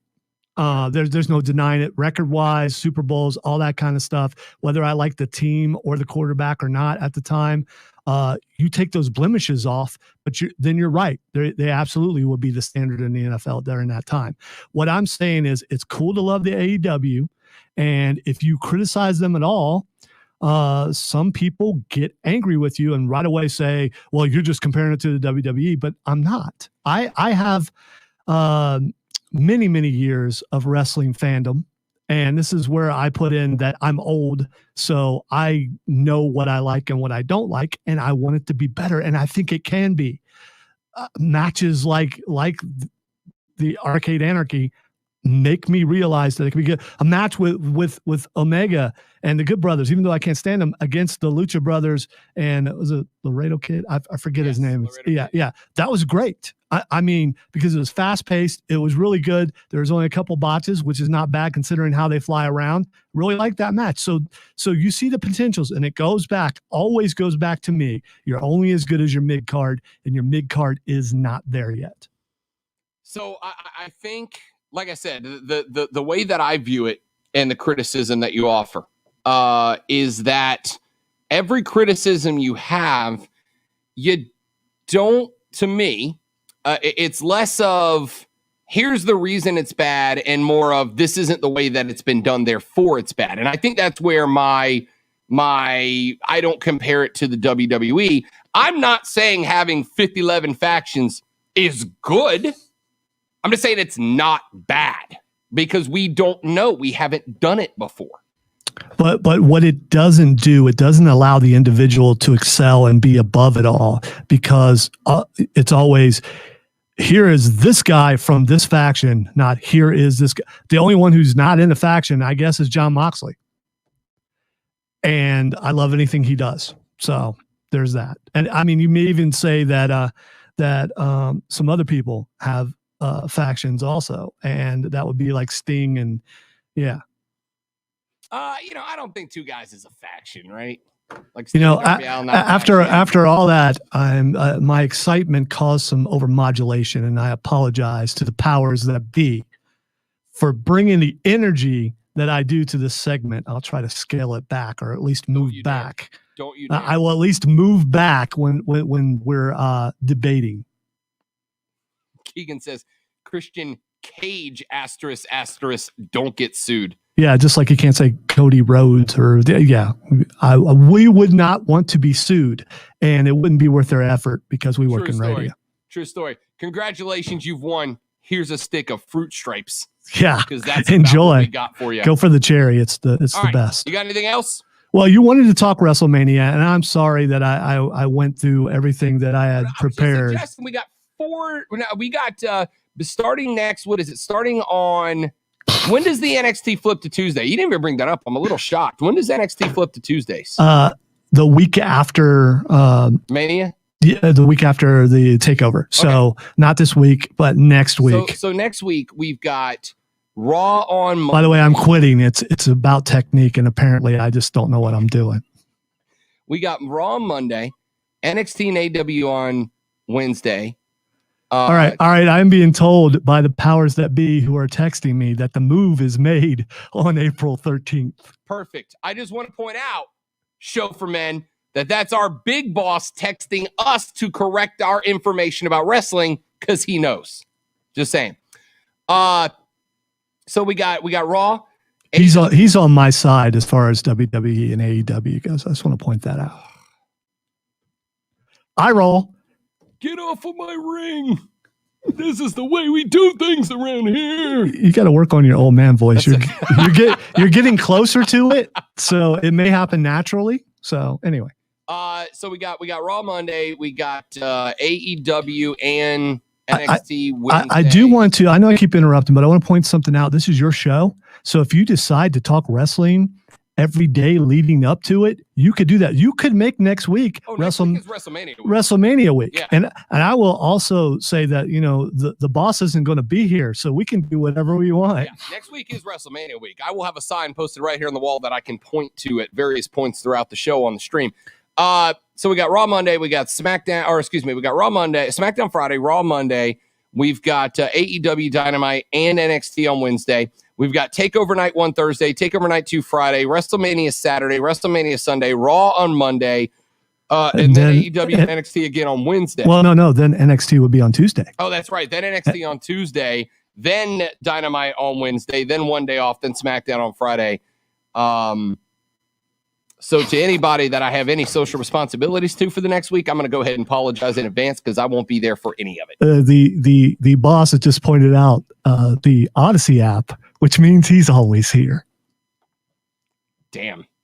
Well, that's not ideal for us next week, is it? It's not true. He's a wrestling fan.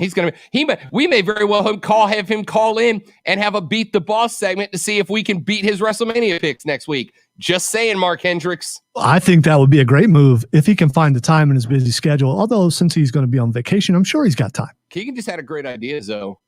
Is next week the perfect week for our promo off? I'm thinking me, you, Diesel, Mark Ryan, and a caller to represent Caller Nation.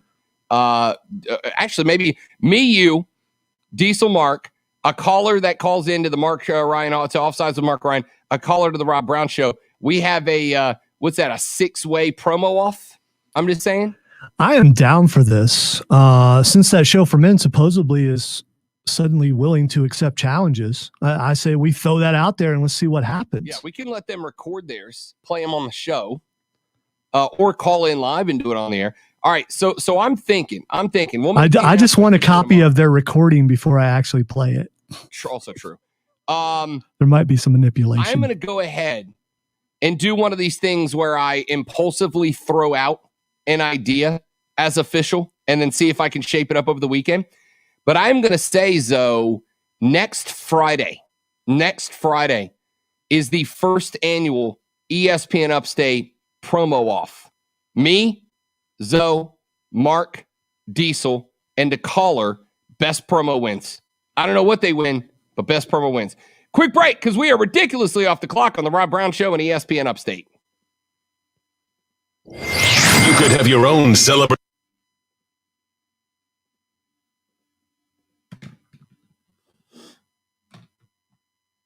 We got to come up with a prize for the promo off, Zoe. What should it be?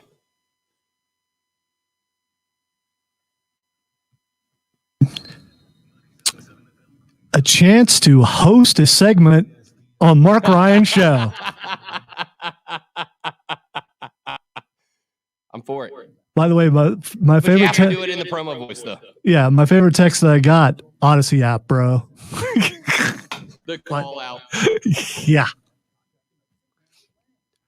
You would think out of all the things that we've begun to challenge them about, that a promo off would be something that would be right up their alley. I mean, whether they like wrestling or not, Mark has said that he watched wrestling as a kid, and I believe Diesel has also said that. Open competition. Yeah, so to openly talk smack about us. So without repercussion. See, there's a limit on that on the promo. You know what I would think? Here's something we could do, and you can obviously make the decision on this. Why not have a listener decide which topic each of us are going to promo on? Do we do it? Do we give like a 1-day heads up? Or you have to cut a promo on the spot? Oh no, you got to do it on the spot. That's what makes it more fun. And this way we're not directing it at each other. Not that we're worried about hurt feelings, but there are lawsuits and things like that. But sure. You can throw in a jab here and there. But I don't know what would be a good example of something that someone could pick. Duke's Mayo. Because I'm just warning you in advance, if we let the listeners pick topics, you're going to get topics like Duke's Mayo, why Rob looks good in his hoodie. We're gonna get some ridiculous. You just threw that out there, hoping someone would pick that, but that's fine. Are you kidding me? I'll bring that noise.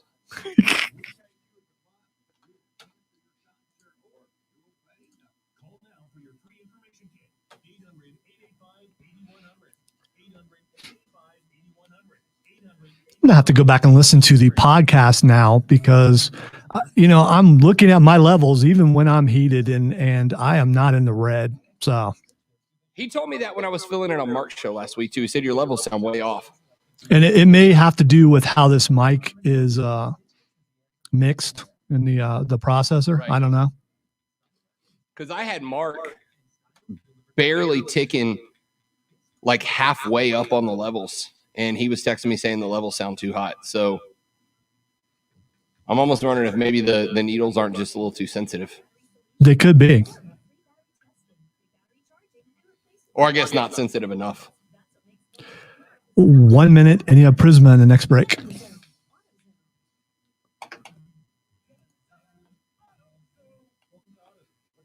I can also tell you that, whatever promo I'm doing, I'll be sweating by the end, especially if it continues to be. Are you doing Ultimate Warrior style? Well, it's a little. On the promo? It's a little hot in here right now, and I'm moist in areas. That's all I'm saying.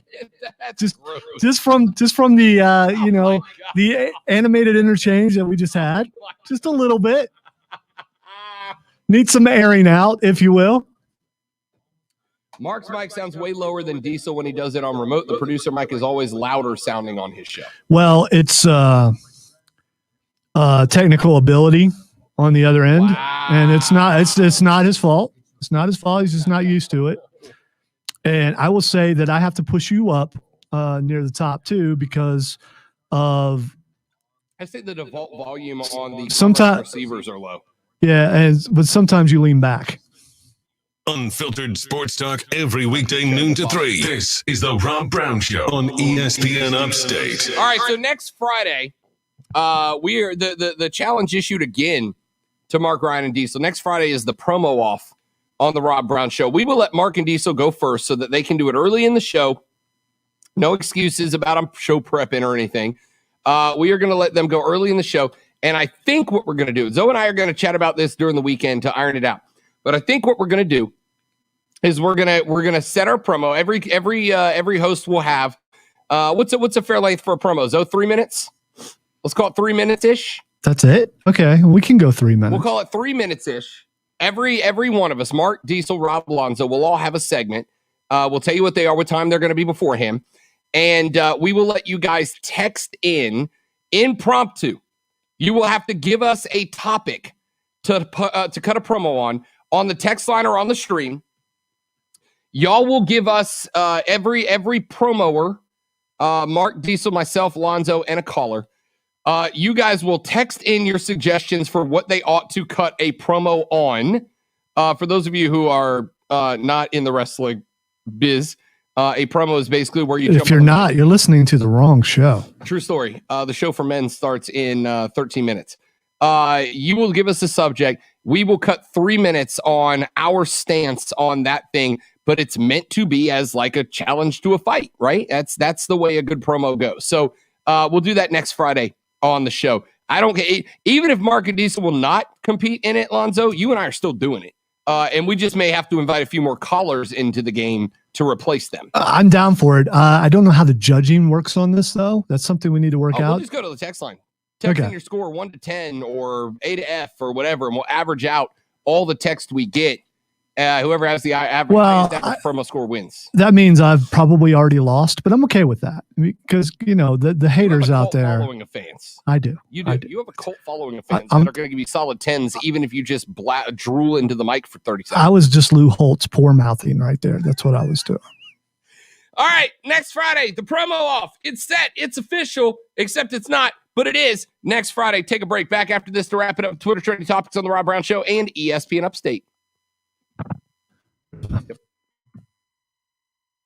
The Rob Brown Show. Listen on your Amazon or Google smart speaker. Just say, play ESPN Upstate. Prisma Health right here in the Upstate. Look, I don't know about you. One of the hardest things I've had to do every time I've moved has been to find a doctor because I don't want to just go see the first doctor. I want to find a doctor that I like. I want to find a doctor that I trust. I want to find a doctor that knows what I'm going through, that knows the issues that I am facing, and knows how to deal with them as if I was his own or her own family member.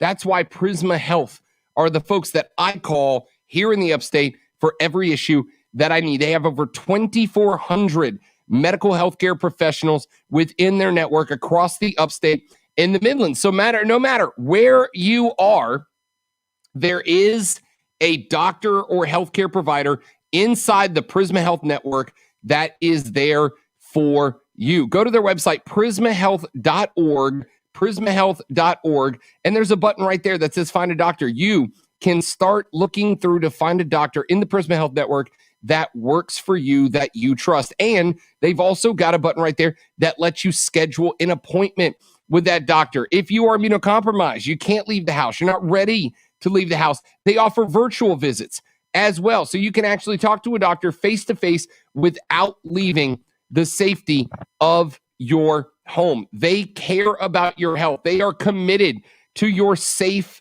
care. And that is one of the many reasons why I trust Prisma Health for my health needs. Check out their website at prismahealth.org, prismahealth.org to learn more about it. It's Prisma Health in the Upstate.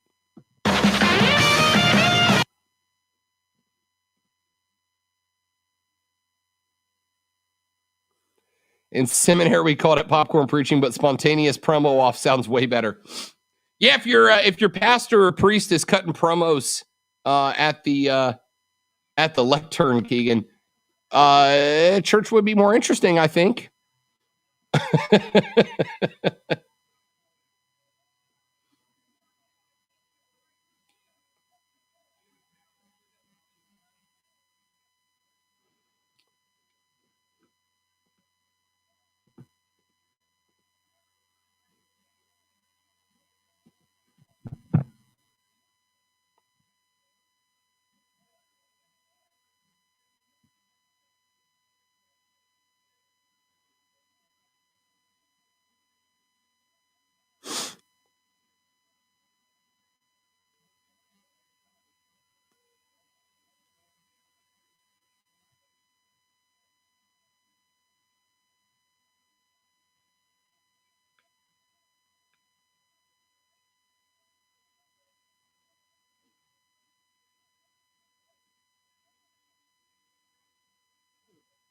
All I'm saying is you don't want to pick Dukes for me because I'm going straight uphill on that baby. Oh, you better believe I'm angling to be a heel promo. That's the only way to go. That's where you can have the most fun. Oh, absolutely.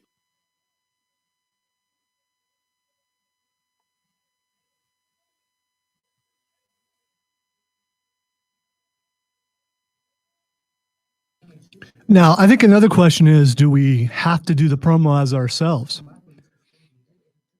Are you going in character?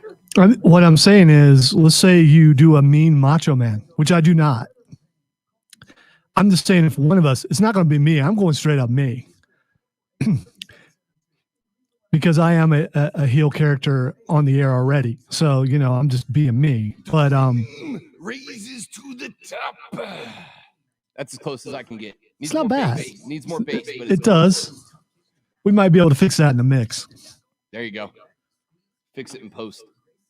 You ever hear the story about the cream rises to the top promo from Macho Man?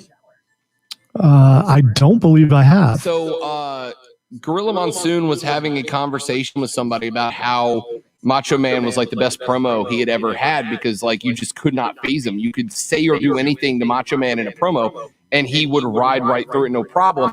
And somebody said to him, or Gorilla said to him, give him any prop in this room and he will incorporate it into a promo without a problem. Like it won't even be a thought. He'll just do it. And somebody picked up, there was a coffee table. They were right outside I guess wherever the coffee table was. And somebody picked up a packet of creamer and said, work this into your promo. So Macho Man just went, the cream raises to the top. And that was how he worked it in. It was literally just a bet backstage to see that Macho Man could work literally anything into a promo. And he did it with coffee creamer. And that stuff is still going on today where people will have a guest on and dare them to work something into the broadcast on the NBA or something like that. So it's not unusual. It's not unusual to be loved by one. I'm Jones. 5:30. Mark Ryan's off tomorrow. Are you going all the way to 5:30 tomorrow? Diesel is asking. That. Okay. Mark's taking the day off. We're off early for a tournament. Something. We're off early for the women's tournament. I thought it was supposed to be Cole. What was that? There was an email. I could have missed it. I thought there was an email. I'll check after we get off the air. Seems to me there was an email about Cole in there, and I could be wrong. No one reads their email, so it's not just me. All right, here we go. Oh, how. And now, the Rob Brown Show presents Twitter Trending Topics.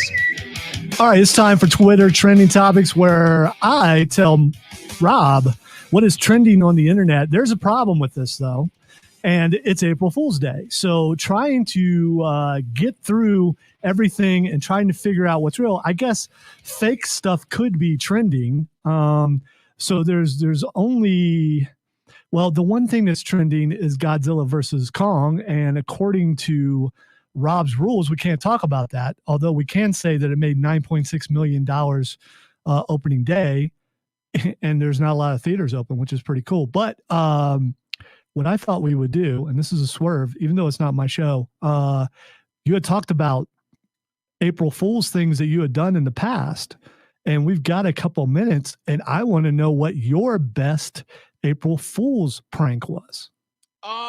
Best April Fool's Day prank. Most of mine are pretty low key, right? Like I don't go big time pranks. I don't know why this one stuck out to me other than I thought I was going to give my poor mother an actual stroke. I lived in an apartment complex in Destin a number of years ago, and I had a friend of mine who is a police officer call her and tell her that she might need to come down and bail me out of jail. And then he put me on the phone, and I told my mom that I had accidentally shot a gun through the roof of my apartment and almost shot the guy who lived in the apartment above me, and I was being arrested for that. Dude. Yeah, I know. In retrospect, that was an awful prank. In retrospect, it was awful. My poor mother lost her mind. I apologize profusely. And you want to know, Zoe, where my rule about when the prank is over, the person who got pranked should be laughing as well? That is exactly where it came from right there. That was where that's where that rule came from. That's a good move. Real quick, my best one was one of the hosts of the morning show was out sick. The other host asked me what we were doing for April Fool's Day. So I talked to the boss and asked him, could we pretend like we were taking over the morning show? And the boss said yes. And so we did it. And we talked about our love for polka music. So we only played polka music coming in and out of the break. We only did women's sports news. There were some other things that we had planned, and the host at the time, we said that she was on her way out, and she was just our yes man. So she would just say yes to anything we said. So we had a ton of stories that we worked in, and we made it halfway through the show before they came and pulled it off the air. And because of the amount of complaints, I even had to argue with a listener on the air who said, this is April Fool's. And I'm like, you know what? We work really hard to make it to the next level, and we finally do. And you're criticizing, saying that this isn't real. And it really, so I consider that a success. Oh, that's beautiful. That's beautiful. I haven't done an April Fool's prank since. That's beautiful. I don't hate that at all. Like at all. That's awesome. I don't think I've ever pulled a radio on air prank that was actually good. Unfortunately, I'm just not smart enough. All right. Your final opportunity on our show to win $1,000 in the $1,000 cash dash on ESPN Upstate. Your keyword for this upcoming hour is travel, TRAVEL, travel. Text that word to 72881, 72881 for your chance to win $1,000 in the $1,000 cash dash on ESPN Upstate, powered by BetQL. Let BetQL's proven data and analytics help you become a better today. Download the BetQL app today. Again, the keyword is feather, FEATHER, travel, TRAVEL, travel, TRAVEL. Text that word to 72881 for your chance to win $1,000. Mark Ryan will have the next word for you coming up in an hour. For Lonzo, my name is Rob Brown. Thanks for hanging out. Braves baseball starts in 5 minutes, and it counts, y'all. We'll have that game breakdown for you tomorrow. This has been the Rob Brown Show on ESPN Upstate. Later. Those on the stream, appreciate y'all. We'll check back in tomorrow. Have a good one.